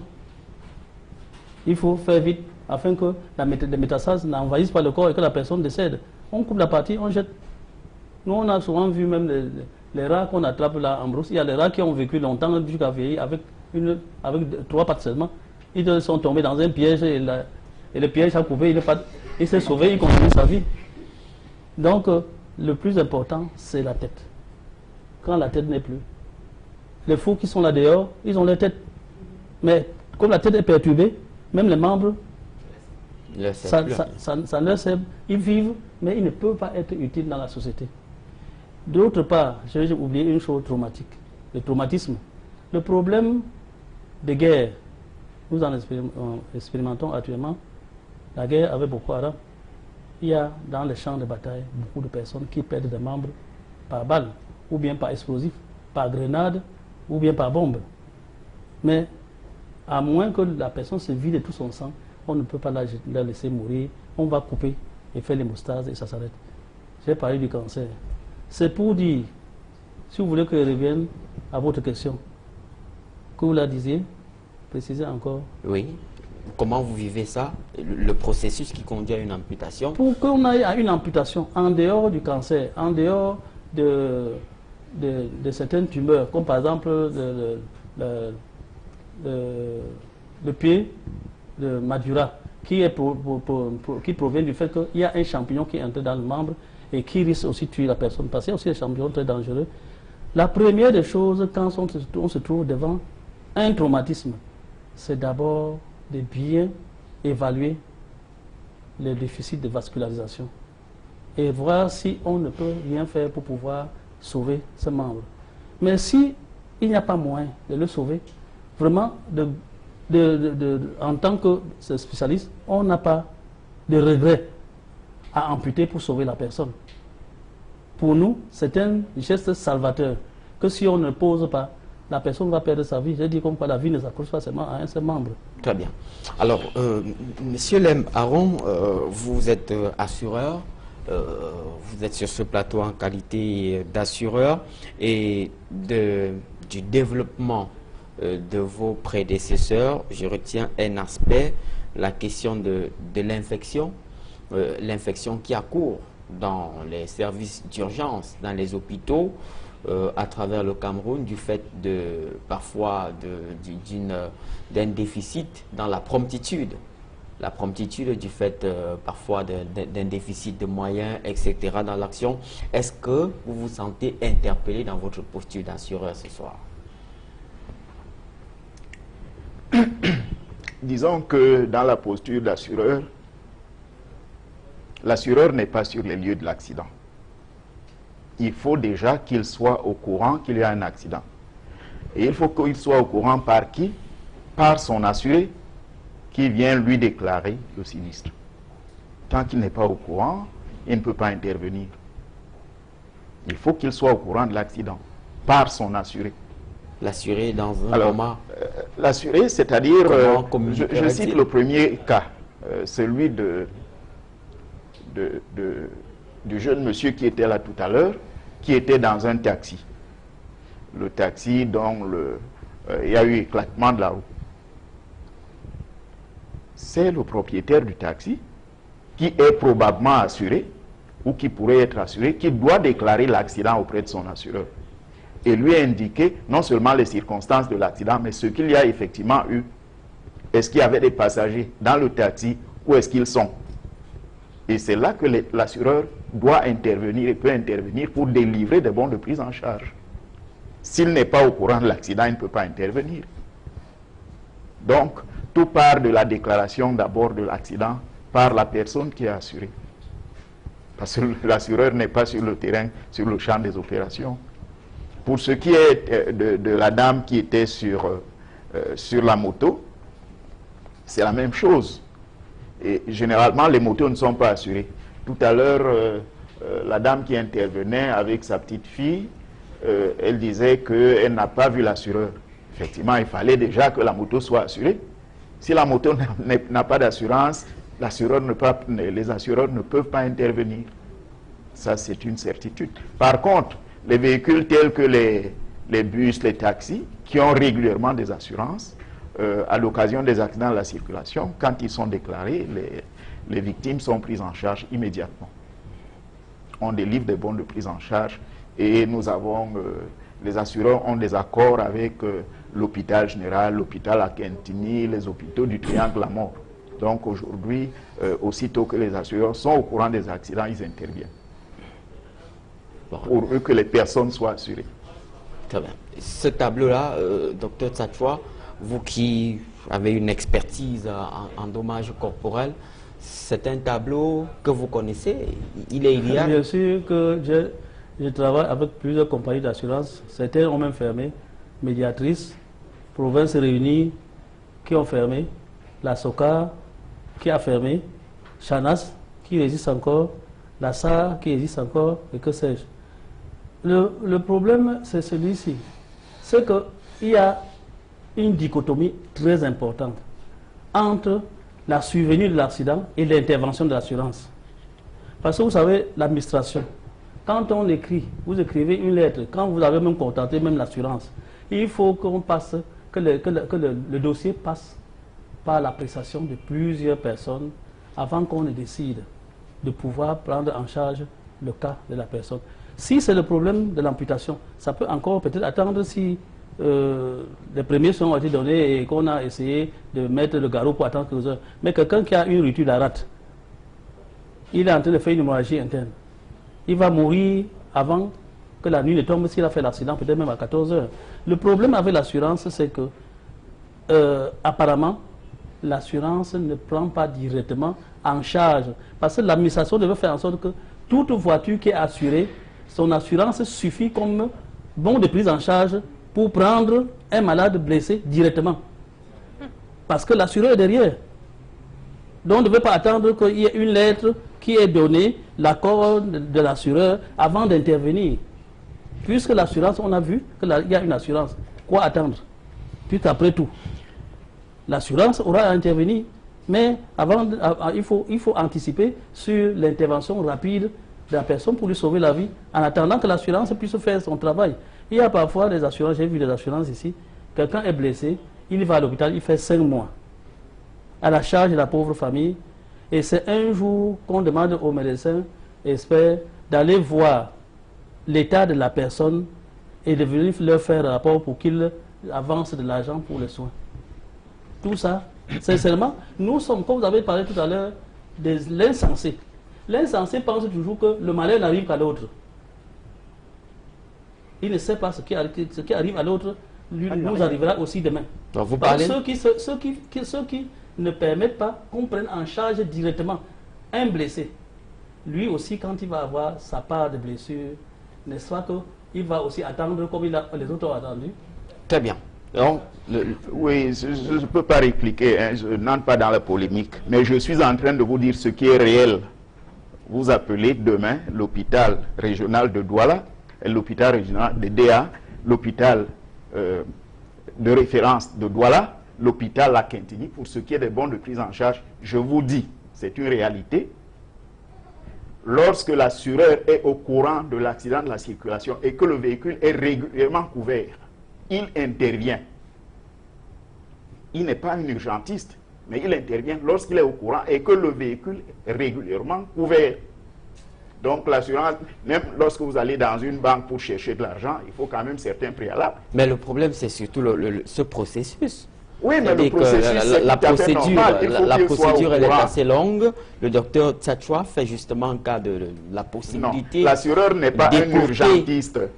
D'écouter la procédure. L'assureur n'est pas un urgentiste. Pour des familles pauvres, par exemple. La jeune fille que vous avez regardée en image. Attendez, j'ai vu la jeune fille. Est-ce que la moto était assurée? Est-ce que la moto était assurée? Monsieur, le docteur a cité la SOCAR, le docteur a cité Province Réunie, ça fait des lustres. Je vous parle de l'actualité. Et je vous parle de l'actualité, ce que j'ai vécu par exemple aujourd'hui. Des évacuations sanitaires qui coûtent très cher aux compagnies d'assurance. Ce n'est pas une vue de l'esprit.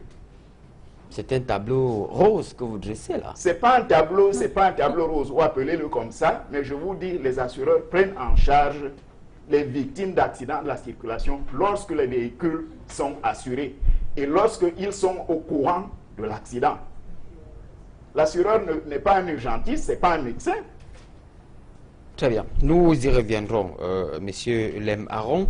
Mais du coup, évidemment, tout cela devient une charge pour l'entourage du malade, docteur Théodore Comonier. Une charge pour l'entourage du malade qui doit souffrir non seulement de cette charge financière qu'il faut supporter pour une intervention dans l'urgence et ensuite de l'amputation, la soustraction des membres de... Alors, permettez que je revienne pour éclairer les populations, les téléspectateurs, sur un certain nombre de choses qui relèvent parfois de la maltraitance. J'entends tout le temps, depuis de nombreuses années dans les hôpitaux, c'est vrai, on ampute pour sauver la vie. Mais sauf seulement, l'amputation, c'est la privation. Et qui dit privation, dit respect d'une certaine norme. Il faut respecter des normes. Vous avez un patient qui va perdre un organe. Il ne le récupère pas. Il ne va pas le récupérer, il ne va pas revenir. Nous laissons que nos cheveux soient enlevés par le coiffeur parce que nous sommes convaincus qu'ils vont revenir. Mais quand vous devez amputer le sein d'une femme, un bras, oui, on veut sauver la vie. Mais il faut d'abord, quand c'est possible, quand c'est l'urgence, comme dit le docteur Tchatchoua, il n'y a rien à faire. La personne dans le coma, il faut amputer pour. Maintenant, dès qu'on a la possibilité de préparer, parce que c'est un cancer ou une gangrène, ça peut prendre quand même 24 heures ou quelque chose comme ça, la personne doit faire l'objet d'une préparation psychologique. On lui dit, vous allez perdre votre organe. Et on lui donne l'opportunité, quand c'est nécessaire, de pleurer. On commence son deuil avant l'amputation. On lui laisse le temps de pleurer, ça soulage. Après ça, il faut passer maintenant, parce que vous comprenez pourquoi j'avais dit, il y a un traumatisme pré-amputationnel. Lorsqu'on a traumatisé un individu avant l'amputation, alors là, la blessure, la mémoire traumatique peut rester toute la vie. Maintenant, traumatisme amputationnel, il faut amputer. Les circonstances, le jour de l'amputation, il y a un certain nombre de précautions à prendre. J'ai entendu ce que la présidente disait, je vous ai expliqué le cas de celui-là qui va être amputé, et qui est au bloc opératoire. On dit des choses comme s'il n'existait pas. Oui, on va lui sauver la vie, c'est bien, mais il faut respecter un certain nombre de préalables qui est au moins de l'humanisme. c'est-à-dire pendant l'intervention, le traumatisme amputationnel doit être évité quand c'est possible. Maintenant, après l'amputation, il va falloir que l'individu qui a été amputé, on le prépare en lui disant que après avoir amputé la jambe ou le bras, le syndrome de membre fantôme peut arriver. C'est 70 à 90% des personnes. Pour ne pas dire dans certaines littératures, c'est 100%. Notre sage peut nous dire. Mais très souvent, c'est 70 à 90% des personnes vont, après l'intervention, ressentir quelque chose, c'est-à-dire le membre fantôme, il peut être là. Ce n'est pas chez tout le monde, mais je dis bien, une grande majorité des personnes auront ce problème. Il faut que le malade soit préparé à ça, de sorte que lorsqu'il se produit, qu'il ne soit pas surpris. Et qu'on lui dise qu'après l'intervention, il peut arriver que vous ayez ce qu'on appelle l'algo-hallucino. C'est-à-dire que vous aurez mal sur le moignon, ou alors vous pourrez avoir l'impression que cette jambe qui n'existe pas vous fait mal. Il faut qu'il soit préparé à ça. Et maintenant, cela participe des éléments qui vont lui permettre d'avoir un vécu acceptable ou non. Parce qu'on peut se retrouver avec des personnes qui ont ce syndrome de membre fantôme 1 an, 2 ans, 3 ans plus tard. Donc en fait, il faut une équipe pluridisciplinaire. Une équipe pluridisciplinaire. Mais est-ce que c'est toujours le cas? Alors, est-ce que c'est toujours le cas? Personne ne peut donner ce qu'il n'a pas. Alors, dans la vie, dans l'environnement où nous sommes, avec Dr. Tchatchoua, j'ai travaillé de nombreuses années, mais combien de personnes pouvez-vous trouver? Est-ce que cette dimension est même envisagée? Pas très souvent, parce que parfois, il n'y a pas de compétences pour ça. Donc, il est important aujourd'hui qu'on travaille à ce qu'il y ait des spécialistes qui participent, à ce qu'il y ait une équipe pluridisciplinaire. Je pourrais venir à votre question. Docteur? Oui, je voudrais rectifier, si je peux dire rectifier, un peu ce que mon confrère dit. Nous sommes des êtres humains. Et tout médecin généraliste passe par ce qu'on appelle la formation psychologique, le rapport entre médecin et malade. L'être humain n'est pas un morceau de bois. Avant d'engager une intervention, fût-elle légère, comme une appendicite, on informe le malade et on le prépare, on le calme.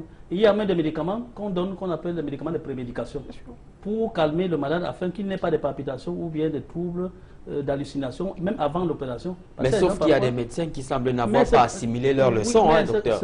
C'est regrettable. Qui charcutent, ça à tout le monde. Vous ne pouvez pas aller décider d'amputer la jambe de quelqu'un sans l'avoir informé, sans lui dire les conséquences, et aussi informer surtout la famille, parce que par après, elle peut porter plainte. La famille peut porter plainte. Donc, c'est une situation où le médecin doit pouvoir travailler avec l'accord, même parfois ces médecins font signer une décharge avant de faire l'intervention, afin que la personne ne tombe pas dans cette situation de dépression et se livrer à la drogue.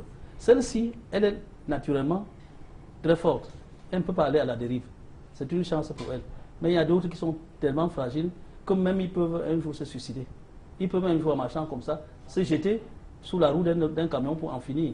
Mais comme j'ai dit, il faut avoir le courage, et vous avez le courage, enseigner ça aux autres. La vie ne tient pas seulement sur un bras ou bien une jambe. On peut bien être grand. Il y a des gens qui naissent sans jambes, et ils sont de grands. J'ai vu à la télévision un de vos journalistes, je ne sais pas dans quel voilà, qui a évolué, il ne pense même pas qu'il a un problème. Oui, la question, pourquoi alors, certains, c'est la préparation et l'acceptation. Les gens diffèrent, les êtres humains diffèrent. Évidemment, normalement, dans les hôpitaux organisés, avant de faire des amputations, sauf que parfois c'est une urgence, mais si c'est un problème, par exemple, qui peut attendre 2 jours, on fait venir un psychologue qui est dans le domaine, c'est son domaine, pour préparer le malade à accepter son opération et accepter sa vie après l'opération. Très bien. Alors je disais, la question, ce qui est important pour moi, ce qui est important, ça c'est là, on a une théorie, mais on a une réalité. Je suis clinicien, je suis praticien hospitalier, je vois ce qui se passe, je vois des patients qui, je ne veux pas utiliser le mot charcuté, je ne veux pas utiliser ce mot, mais je dis des patients qui parfois ont subi des interventions sans respecter ces préalables-là, et c'est dommage. C'est dommage, le patient n'est pas un bout de bois, le patient est un humain, il faut humaniser la pratique. Maintenant, pourquoi certains vont transcender comme la présidente et pas d'autres? C'est la question de la résilience. Pourquoi certaines personnes parviennent à transcender cela? J'ai dit la résilience, le traumatisme est dans la culture, mais la résilience est dans l'interculture. C'est dans la relation. Il y a 3 préalables pour qu'un individu arrive à transcender un événement grave. La première chose, c'est l'estime de soi, la considération affective qu'on a de soi-même. La deuxième chose, c'est la capacité qu'on a à tolérer les frustrations. Nous avons vu cet enfant à qui on dit mais tu es ci, tu es ça, mais la personne arrive à convertir même ça. On a vu, elle est partie d'amputer, de traumatiser à préférer. Nous voyons bien comment elle arrive à trouver une stratégie cognitive pour pouvoir tolérer la frustration. Et le troisième élément, c'est le sentiment d'efficacité personnelle. Je suis belle, je suis ce que je suis. Je n'ai pas de pied, je n'ai pas de sein, mais je suis belle. Donc, la capacité, le sentiment d'efficacité personnelle, la conciliation que se fait en se voyant positivement. Voilà les préalables pour qu'on arrive à vivre les événements traumatiques et à les convertir en quelque chose de bien. Si vous me permettez de dire un mot.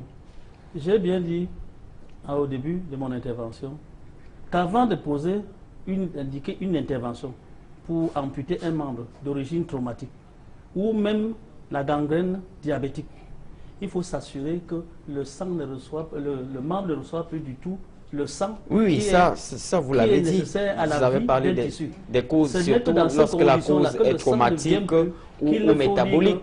Si on laisse le pied, ça va pourrir et ça va devenir un handicap pour la vie de la personne. Sauf que dans de multiples cas, dans les formations hospitalières, ça le docteur Théodore Comonier l'a dit et l'a reconnu, cette procédure, la prise en charge, l'accompagnement psychologique du patient n'est pas prise en compte. Alors, je voudrais qu'on ne polémique pas beaucoup, c'est une réalité, on ne va pas faire autrement. Ce qui est important pour moi, voyons le verre à moitié plein, ne le voyons pas à moitié vide. Nous allons pouvoir transformer notre société, ce n'est pas les autres qui viendront le faire. Parfois, les compétences n'existent pas. Je voudrais plutôt indiquer ce qu'il y a lieu de faire pour que les uns et les autres tirent profit. J'ai compris ce que la présidente dit. Vous voyez, la nature a horreur du vide. Je l'ai entendu parler de psychothérapie de groupe. Mais bon, sauf si je lui demande la psychothérapie, c'est quoi? Elle ne saura pas me dire.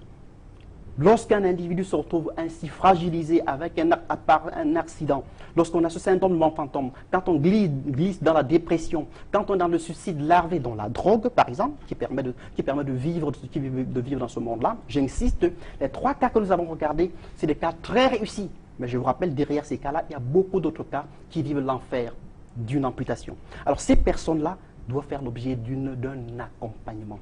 Quand ce n'est pas un accompagnement, d'abord la famille doit être présente. C'est le tissu contenant là que j'appelle l'interculturel. C'est le tissu, c'est l'environnement qui peut permettre de positiver et de continuer. Maintenant, lorsque cette action existe et qu'elle a mis sur pied un groupe, ce groupe-là peut être utile, il est très utile. Maintenant, dans ce groupe, ils peuvent avoir des difficultés parce que je dis, vous êtes traumatisé et vous voulez aller accompagner un individu. Vous pouvez transposer votre propre traumatisme dans le vécu de la personne parce que vous n'avez pas forcément les outils. Et lorsqu'elles sont bloquées, lorsqu'elles sont plombées, il faut pouvoir solliciter l'expertise de ceux qui peuvent les accompagner et c'est très utile. Accompagner le groupe pour pouvoir accompagner les patients qui sont dans la souffrance. Et maintenant, pour sortir avec l'assureur, je dis la réparation est capital et très important lorsqu'on a été traumatisé. Je suis psychotraumatologue, je mesure ce que je dis.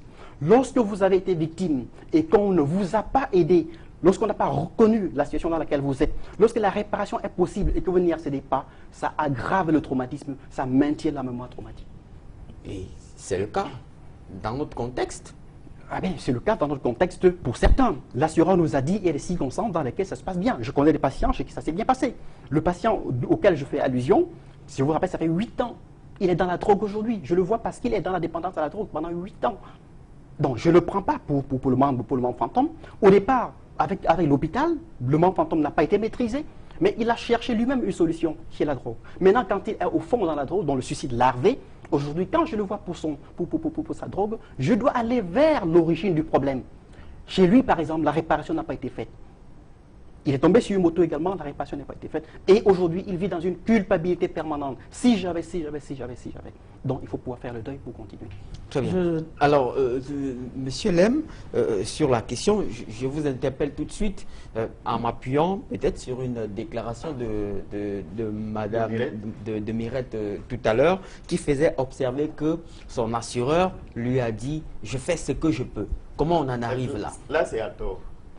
Je ne sais pas si c'est l'assureur si c'est le terme qu'il a utilisé, je fais ce que je peux. L'assureur ne fait pas ce qu'il peut, parce qu'il y a des textes, il y a des choses qu'il doit absolument faire. Il est tenu de faire, il ne fait pas ce qu'il peut. Et tout peut aussi dépendre de qui était l'interlocuteur auprès de la compagnie d'assurance. Parce que généralement, on on s'adresse à des personnes qui vont vous faire croire qu'elles peuvent obtenir des assureurs plus que ce que vous attendez, au fin tout simplement de percevoir de vous des commissions, de toutes commissions qui sont au-delà de ce que vous devriez même d'ailleurs attendre.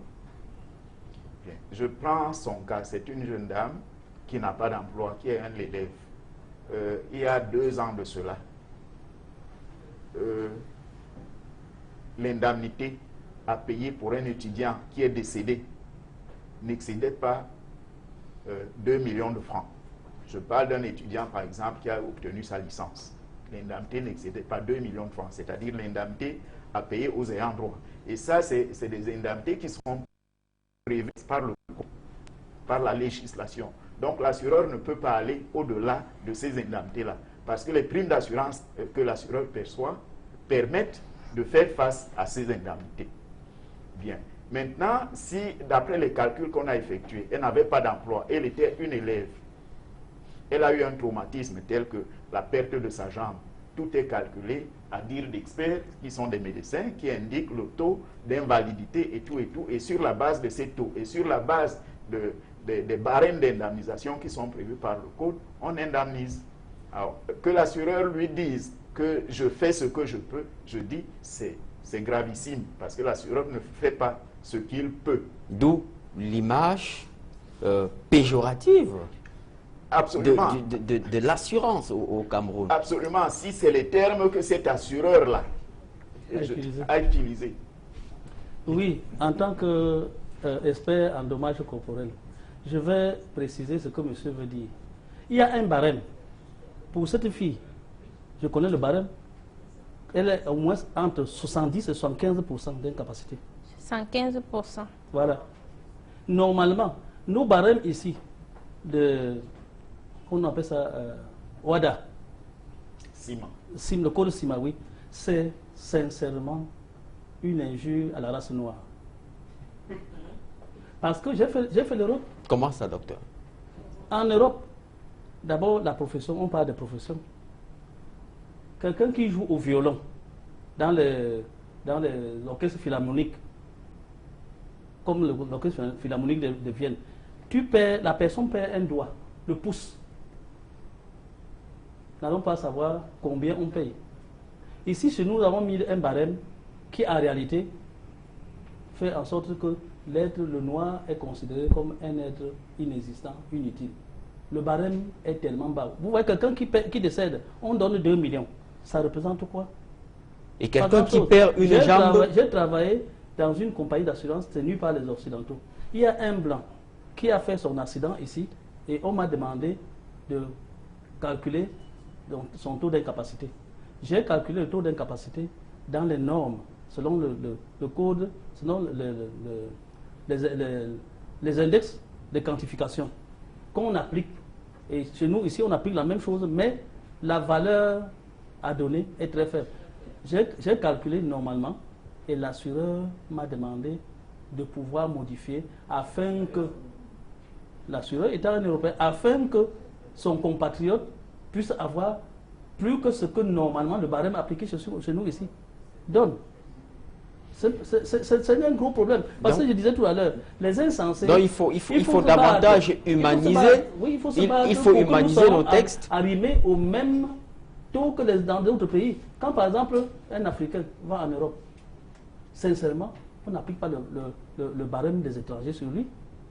On applique le barème normal à tout le monde. C'est chez nous ici que, chez nous, c'est très bas et ailleurs, c'est plus élevé. C'est comme s'il y avait des êtres humains à niveau différent, très bien. Considération différente. Oui. Oui. Alors, il faut un toilettage. Le docteur. Il faut davantage humaniser. Le docteur a peut-être raison. Parce que s'il s'occupe des accidents de travail, par exemple, il y a un barème spécial pour les accidents de travail et maladies professionnelles. Il y a un barème qu'on dit barème professionnel. Parce que le pouce, par exemple, parce que le pouce, par exemple, d'un chirurgien, comme il est en train de le dire, n'est pas égal au pouce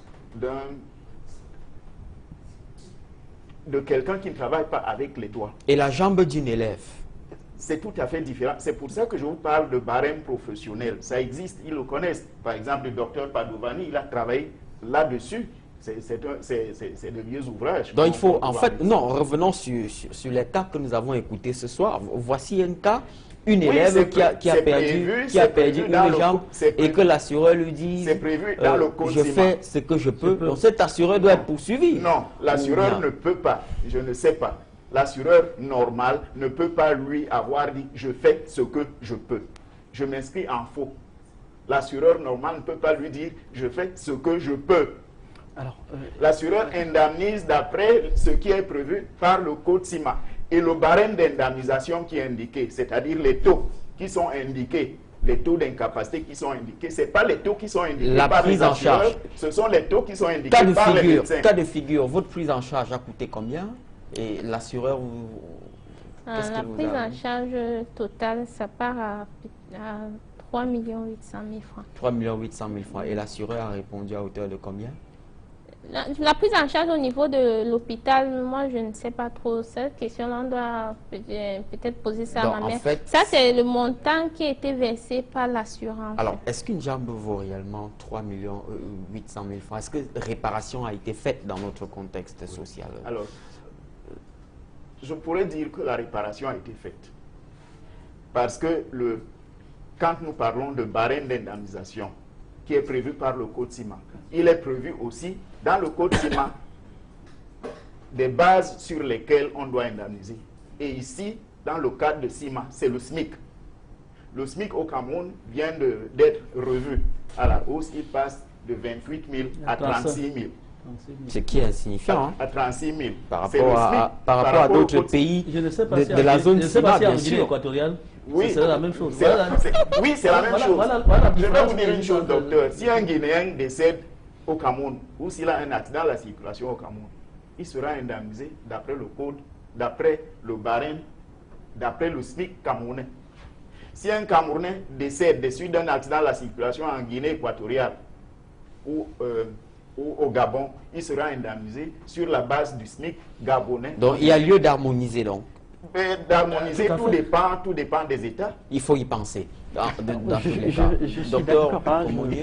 Ce qui est évident, c'est que nous devons faire changer les lignes doivent être bougées. Il faut qu'on bouge les lignes. Je vous rappelle que ce que vous dites là, c'est sur la base d'une expertise sur l'organe et peut-être la fonctionnalité. Pour l'instant, Dr Sacha ne va pas me démentir, il n'existe pas dans ce dossier-là un certificat de retentissement psychologique. Il n'existe pas. Il faut qu'on s'habitue à ce langage-là qui est de la psychotraumatologie. Et ça, c'est le travail des médecins qui doivent intervenir quand on fait des modifications, par exemple, du code CIMA. Et je dis, les barèmes qui sont dans le code CIMA, ce n'est pas les assureurs. Hein. J'ai compris. C'est les médecins. Si j'accepte, c'est pour sensibiliser. Quel médecin? Alors, c'est pour sensibiliser sur cette question. Donc, il va falloir que nous comprenions qu'aujourd'hui, les choses ont changé. La psychologie clinique, naturellement, travaille sur les champs de la psychotraumatologie, de la victimologie. Aujourd'hui, lorsque vous avez été victime, il faut évaluer, au-delà de l'organe perdu, il faut évaluer le dommage sur le retentissement psychologique. Vous avez le schéma corporel, l'image corporelle, vous l'avez perdu. Il y a des métiers qu'elle ne pourra pas faire, c'est évident. Alors, il faut comprendre que les lignes vont changer lorsqu'on va introduire, lorsqu'on va prendre en considération également ces aspects. Malheureusement, ce n'est pas le cas. Alors, je vous amène sur le terrain de la recommandation maintenant. Docteur, qu'est-ce qu'il faut pour pouvoir surmonter? Ils sont nombreux ou elles sont nombreuses, ces personnes qui se sont vues amputer une jambe à nous écouter ce soir? Qu'est-ce qu'elles devraient faire? En termes de recommandations, pour faire simple, on a fait sur le constat que dans nos milieux hospitaliers, il y a un manquement. Tout le monde a été formé, on sait beaucoup de théories, mais pratiquement on ne les respecte pas forcément. Il faut qu'on fasse un effort de respecter. C'est un premier aspect. Maintenant, ceux qui ont été amputés et qui vivent positivement comme la présidente de l'association, il faut qu'elle continue à accompagner les autres. Maintenant, ceux qui ont ce handicap et qui vivent dans une dépression, qui vivent une souffrance, il faut que la famille comprenne que ces personnes ont besoin d'être soutenues.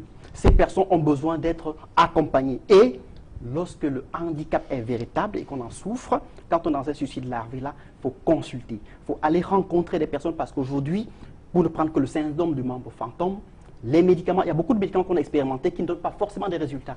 Mais il existe d'autres approches. Le MDR qu'on utilise aujourd'hui, la thérapie par exercice prolongée qui relève de la psychothérapie, permettent d'accompagner comme les médicaments pour que ces personnes-là vivent mieux. Très bien. Il me reste 40 secondes. Je vous en donne 20, docteur Tsachoua, en guise de recommandation. Pour moi, c'est très simple. Il faut que l'État soit conscient que c'est le citoyen qui est le moteur de développement. Et que le service social, normalement, devait intervenir dans ce genre de problème. Parce qu'une nation ne peut pas fonctionner quand une partie de ses membres est amputée. Très bien. Et vous, qu'est-ce que vous en dites? Il faut toiletter le code CIMA. Il faut humaniser davantage. Le code CIMA est dynamique. Chaque année, il est toiletté. Et avec l'apport des spécialistes. Il y a des juristes, il y a des médecins, il y a des psychiatres, il y a toute une panoplie d'experts qui permettent de toiletter le code CIMA. Je vais vous dire une chose, en tant que médecin, tous les codes des assurances. Je vais vous dire une chose, en tant que médecin, les médecins dont vous parlez, c'est des médecins souvent qui sont vendus. C'est vrai. Des médecins qui sont vendus, donc qui n'ont pas assimilé leur coût. Non, très qui bien. sont vendus pour la cause de l'assurance. Très bien. Donc, alors, qu'est-ce qui plaît à l'assurance? Très bien, pour plaire à l'assurance. Ok, ça on l'a compris. Je vous propose de rester attentif à cette autre articulation dans cette édition. Il s'agit d'un cas social qui nous préoccupe énormément. C'est une artiste qui a sombré dans la dépression. Elle se prénomme ou elle se nomme Lisati. Nous l'avons reçue dans cette édition. Elle est dans cette émission. Elle est justement au plus profond de la dépression. Nous proposons de suivre cet élément puisqu'elle a besoin de votre aide. Elle a besoin de votre soutien. Et bien entendu, les numéros qui s'afficheront au bas de votre petit écran constitueront les seuls canaux à travers lesquels vous pourrez lui apporter votre soutien. À tout de suite.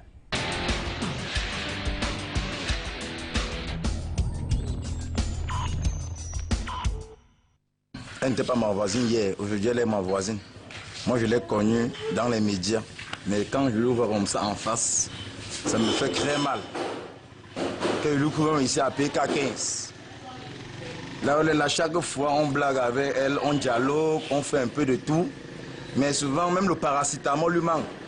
Déjà un paracétamol ou un ifiragan, elle ne peut pas en avoir.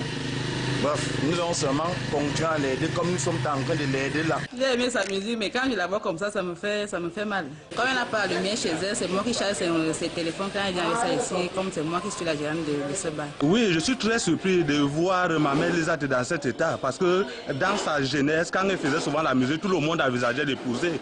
Mais un temps, moi-même, j'avais dit que je ne pourrais jamais mourir sans toutefois être son copain. Mais quand je viens de voir dans cet état, vraiment, je suis surpris et abandonné à elle-même. Vraiment, c'est nous qui sommes au quartier, c'est nous qui l'aidons. Des fois, elle veut sauter même un petit avion ou elle veut aller à la boutique, nous sommes obligés de lui soutenir peu de partout.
Et voici Lisati.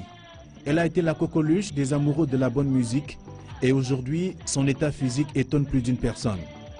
Notamment un conducteur de moto-taxi. C'est un artiste comme ça là, que moi j'ai souvent suivi ses sons. Je voyais seulement ça à la télé comme ça là. Si on me disait qu'elle habitait à Ken et qu'elle est malade dans cet état là comme ça, un musicien camerounais qui a vraiment fait dans le temps comme ça, moi je ne pouvais pas imaginer c'est les sangs.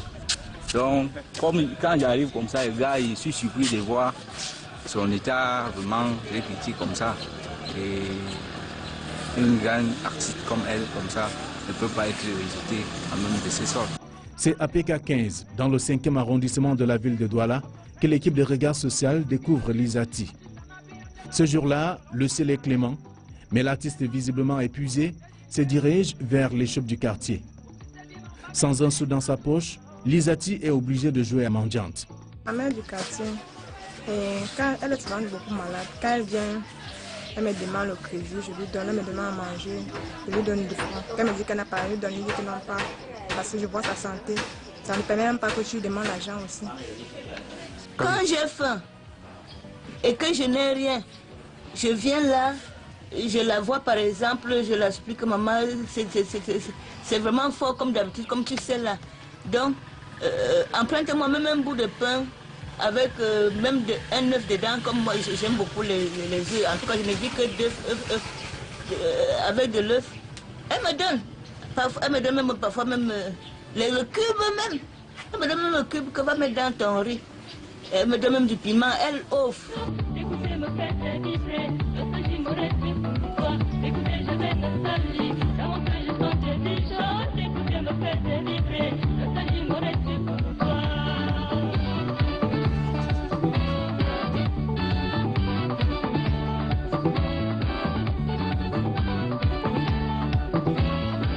Au fait, qu'est-il arrivé à cette femme? L'équipe de regard social refait avec elle le parcours de la boutique jusqu'à son domicile. Un parcours parsemé d'obstacles.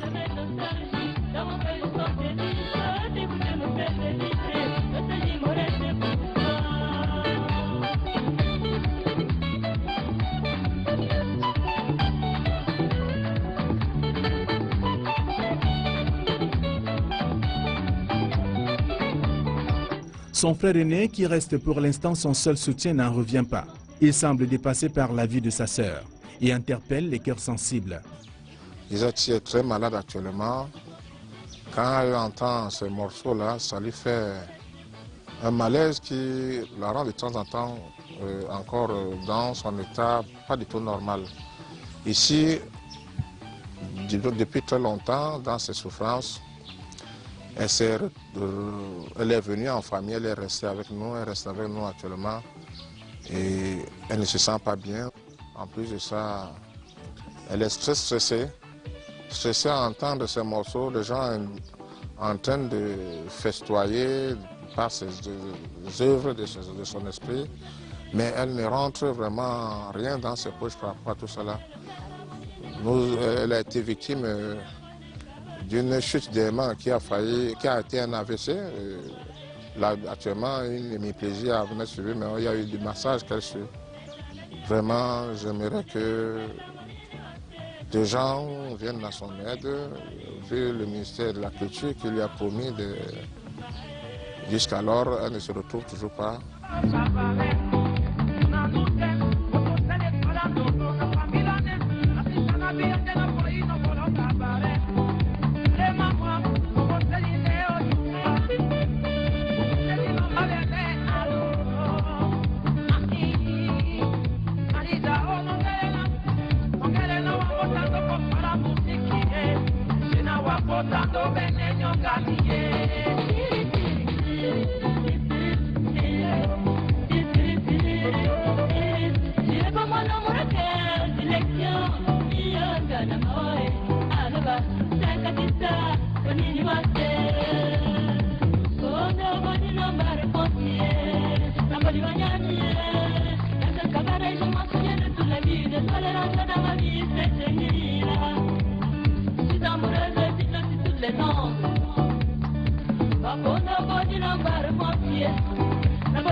Et c'est ici, dans une partie de la concession familiale, que Lizati a trouvé refuge. Dans un environnement où promiscuité et galère se tutoient. Je suis à PK15, j'ai été obligée de rentrer à PK15. Regardez, là où je vis, c'est même un magasin. Hein? C'est même un magasin. Je suis incapable. Je suis même incapable de nettoyer les herbes devant ma cour. Là où je venais uniquement garder mes effets encombrants. Un magasin. Et j'étais obligée de prendre une petite partie comme ça, essayer de faire comme ça. Mais je suis même incapable de mettre le plafond. Regardez. Je suis incapable de... Parfois, il y a les oiseaux viennent nager jusqu'à côté de moi sur le lit, passant par le haut. Même les écureuils. Les écureuils sortent de la brousse là, ils montent en haut. Moi, je suis en train de dormir. Quand j'ouvre les yeux, je les vois en haut là, plein. Hein? Heureusement que moi, le moindre bruit chasse les chauves-souris. Ils me feraient du mal. Mais je suis obligée d'être là. Donc, ce qui fait que je reste dans mon coin, dans mon petit, mon magasin, avec les animaux. Je reste moi là-dedans comme ça. Le serpent qui viendra me mordre là-bas, je remercierai Dieu. Parce que lui-même, je lui ai prié beaucoup de me ôter la vie si qu'elle est futile. Enlève-moi la vie là. Je lui ai dit ça fatigué. Et c'est pourquoi il me garde en vie. Comme si c'était demain meilleur. Papa, moi, c'est la vérité. Enlève-moi la vie. Depuis tous les jours comme ça. Donc, j'attends même qu'un jour, il m'envoie le vrai serpent. Et voilà ce qu'est devenue celle-là qui faisait la fierté des amoureux de la bonne musique. La chanteuse de charme nous apprend qu'elle est malade et qu'elle souffre de la dépression mentale depuis des années. Et moi, j'ai grandi avec les gens qui ne savent pas. Moi, j'ai grandi avec les parents tellement trop chrétiens qui ne cherchaient jamais à savoir même ce qui se passe. Donc, on a grandi comme ça, comme des oiseaux. Bon, maladie de quoi? C'est des gens qui sortaient d'ici et là et disaient que fais attention à toi, hein, vraiment tu es en train de partir et tu ne vois même pas que tu ne fais pas les efforts. L'hôpital fait déjà les efforts. Quel effort je dois encore faire? Bon, maintenant, je me suis rendu compte que même mon vocal qui est principal instrument de travail ne fonctionnait plus, ne parlait plus, je ne chantais même, la voix ne sortait plus. J'ai commencé à stresser, je me rappelle très bien que ça a commencé. Ce stress a commencé en 2008. Parce que je n'arrivais plus à signer les contrats qu'on me donnait. Je disais que non, je parlais comme ça. Je ne peux pas. Non, plus tard, attendez, je guérisse d'abord. C'était quelle maladie, moi, je ne sais pas. Donc le stress m'a envahi. Le stress m'a envahi, comme vous me voyez, jusqu'aujourd'hui, jusqu'à me gâter même la tête. Parce que quand je marche, parfois je tombe, même les gens me prennent même pour une folle. Je suis traumatisée, stressée. Ça met la santé, le corps, les os ne marchent même plus bien. Et je suis obligée de traîner comme une arrière-grand-mère. La maladie m'a d'abord édentée totalement. Édentée, enlevée, ça sortait seul quand j'étais dans mes essais de souffrance dans la chair. Les dents sortaient seules, ça tombait. Sans intervention d'hôpital. Donc, tu as fait seulement comme ça quitte, ça cale dans la main.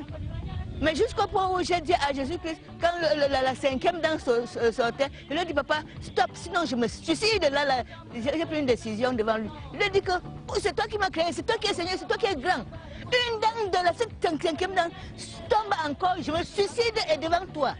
J'ai dit ça au Seigneur Jésus-Christ. Et ça s'est arrêté jusqu'aujourd'hui. Lisati vit dans les conditions difficiles. Sa vie est au rabais, surtout lorsqu'elle pense à son passé. Quand je pense même à mon mariage, à mon Canadien, le Canadien qui m'avait épousé, c'est-à-dire quand j'imagine encore tout ça, ma tête va exploser. Les gens, parfois les gens sont même fous de joie. Je me regarde, je reste comme ça, je dis que, hey, comment c'est ce monde? Là, moi, je marche avec les babouches déchirées, les gens sont en train je n'ai même pas de quoi payer une paire de babouches. Et regardez, ils sont des centaines de mille là-bas, ils dansent, ils sont contents. Regardez comment ils sont en train de mourir même. Je n'arrive pas à marcher, je n'arrive pas à faire le pas, les os sont tout bousillés. Je suis bousillé jusqu'à la moelle épinière. Tu vois, les gens se réjouissent. Vraiment, moi, tu ne peux pas dire que c'est moi Lisati. Non, ils ne me croiront même pas, ils vont bousculer là-bas. Quelle Lisati? Ici, on est en train de s'amuser. Maman finit comme ça, vient dire qu'elle a les athées. Vraiment, c'est une controverse que je ne comprends pas. Donc, je suis vraiment stressée.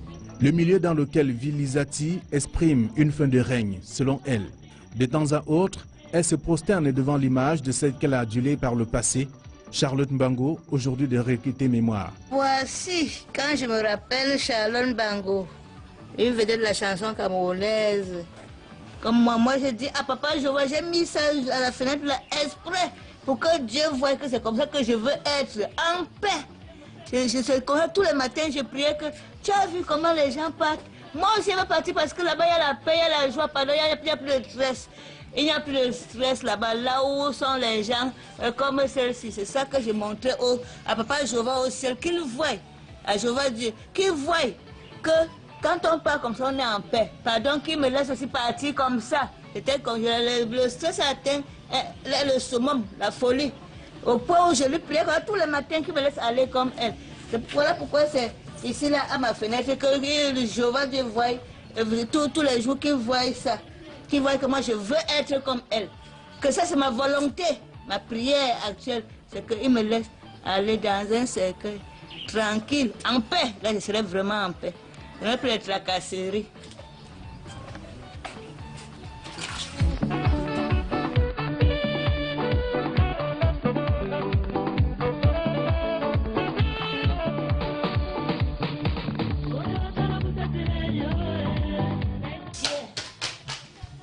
Ces choses, c'était très important. Il y a ici, ça c'est tout ce que j'ai déjà essayé de faire. Mais comme les maladies font que prendre ce que j'ai, tout ça, si vous écoutez, mes données, les données de Lisati. Il y a au moins 24 chansons à prêter. Vous voyez, ça c'est toujours les maquettes que j'essaie de faire quand j'ai un peu d'argent en extra. Parce que principale source de dépenses, c'est maladie, hôpital, pharmacie. Et tout ça, c'est tellement je suis déjà épuisé d'y penser que ça traîne seulement maintenant vraiment ici au magasin. Tout ça traîne. Voilà toujours les maquettes. Vous verrez toujours. Voici par exemple, voici le premier nostalgie. La nostalgie associée ici dedans, c'est un titre de maquette d'avant. Voici ça qui est ici au magasin jusqu'aujourd'hui, ça fait plus de 30 ans. C'est ici dedans qu'on a enregistré le premier nostalgie est associé. C'est un titre avec Africa, par l'amour du ciel, tout est là-dedans.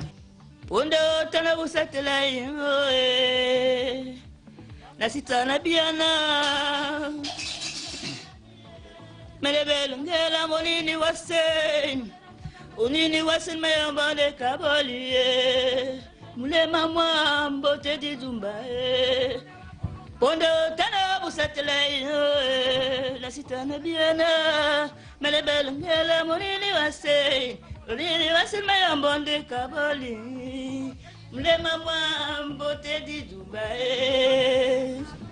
Vraiment, vous, mes fans qui me regardez, vraiment, j'ai envie d'abord de retrouver ma santé. C'est ici pour vous pouvez m'apporter le soutien. La santé d'abord, il est bien vrai. Je vais travailler, mais la santé, c'est très important pour moi. J'ai besoin, si vous pouvez m'aider, pour ma santé d'abord. C'est comme si j'avais un cerveau à moitié. Pardon, si vous pouvez m'aider, c'est ma santé d'abord. Je vous remercie.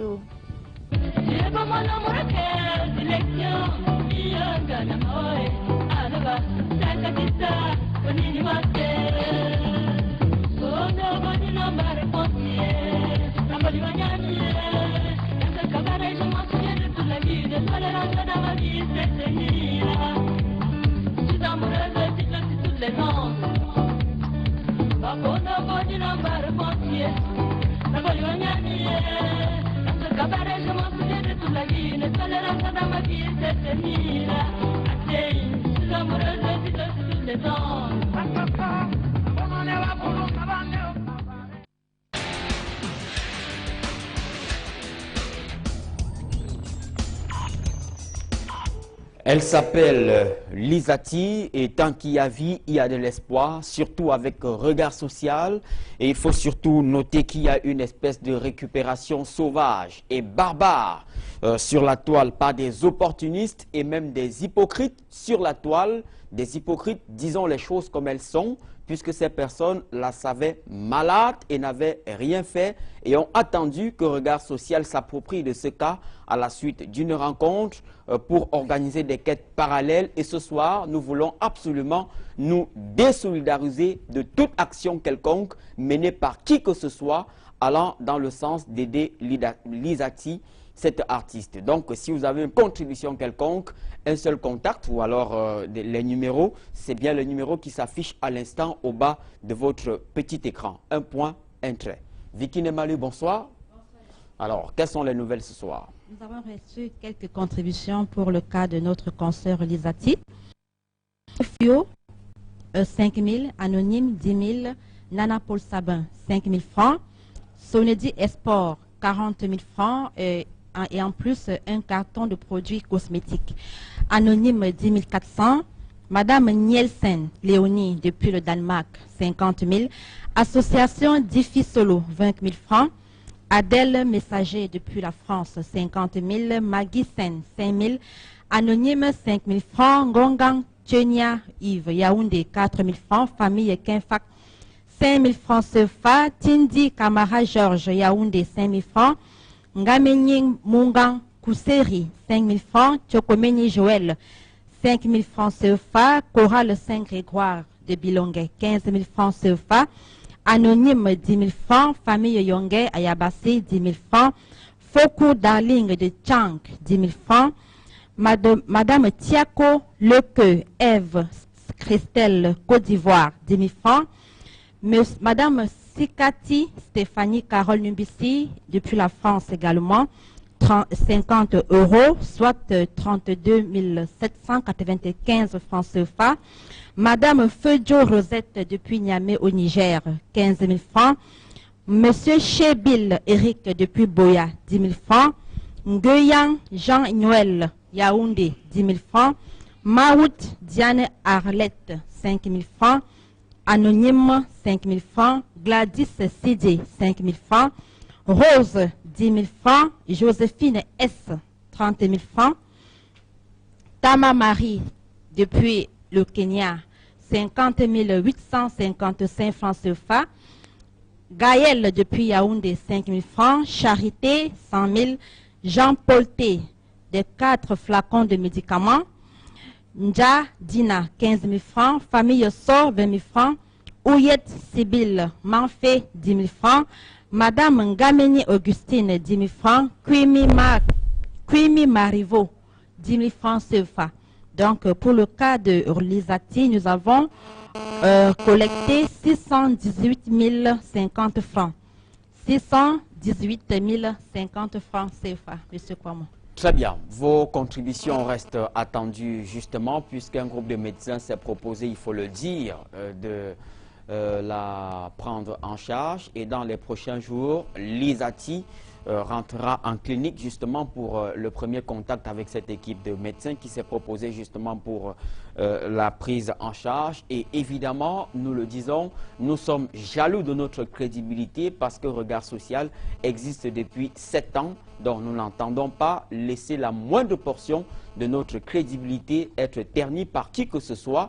Pour toute contribution, s'il vous plaît, adressez-vous simplement au numéro qui s'affiche au bas de votre petit écran. Sur ce, je dis merci à toute l'équipe qui m'a accompagné et qui ne cesse de m'accompagner au quotidien dans le processus de préparation de cette édition. Ils sont très nombreux et merci surtout au public. Merci à tout le monde entier puisque, évidemment, à la suite de cet élément de l'émission précédente réalisée avec Lisati, nous avons eu des réactions à travers le monde entier de tous les, je veux dire, de toute la planète et évidemment, donc nous vous en remercions infiniment et vous le savez peut-être mieux que nous, vous commencez peut-être à mieux l'intégrer dans votre vécu quotidien. Ne l'oubliez pas, ne l'oubliez jamais, nul n'a le droit d'être heureux tout seul. Bonsoir.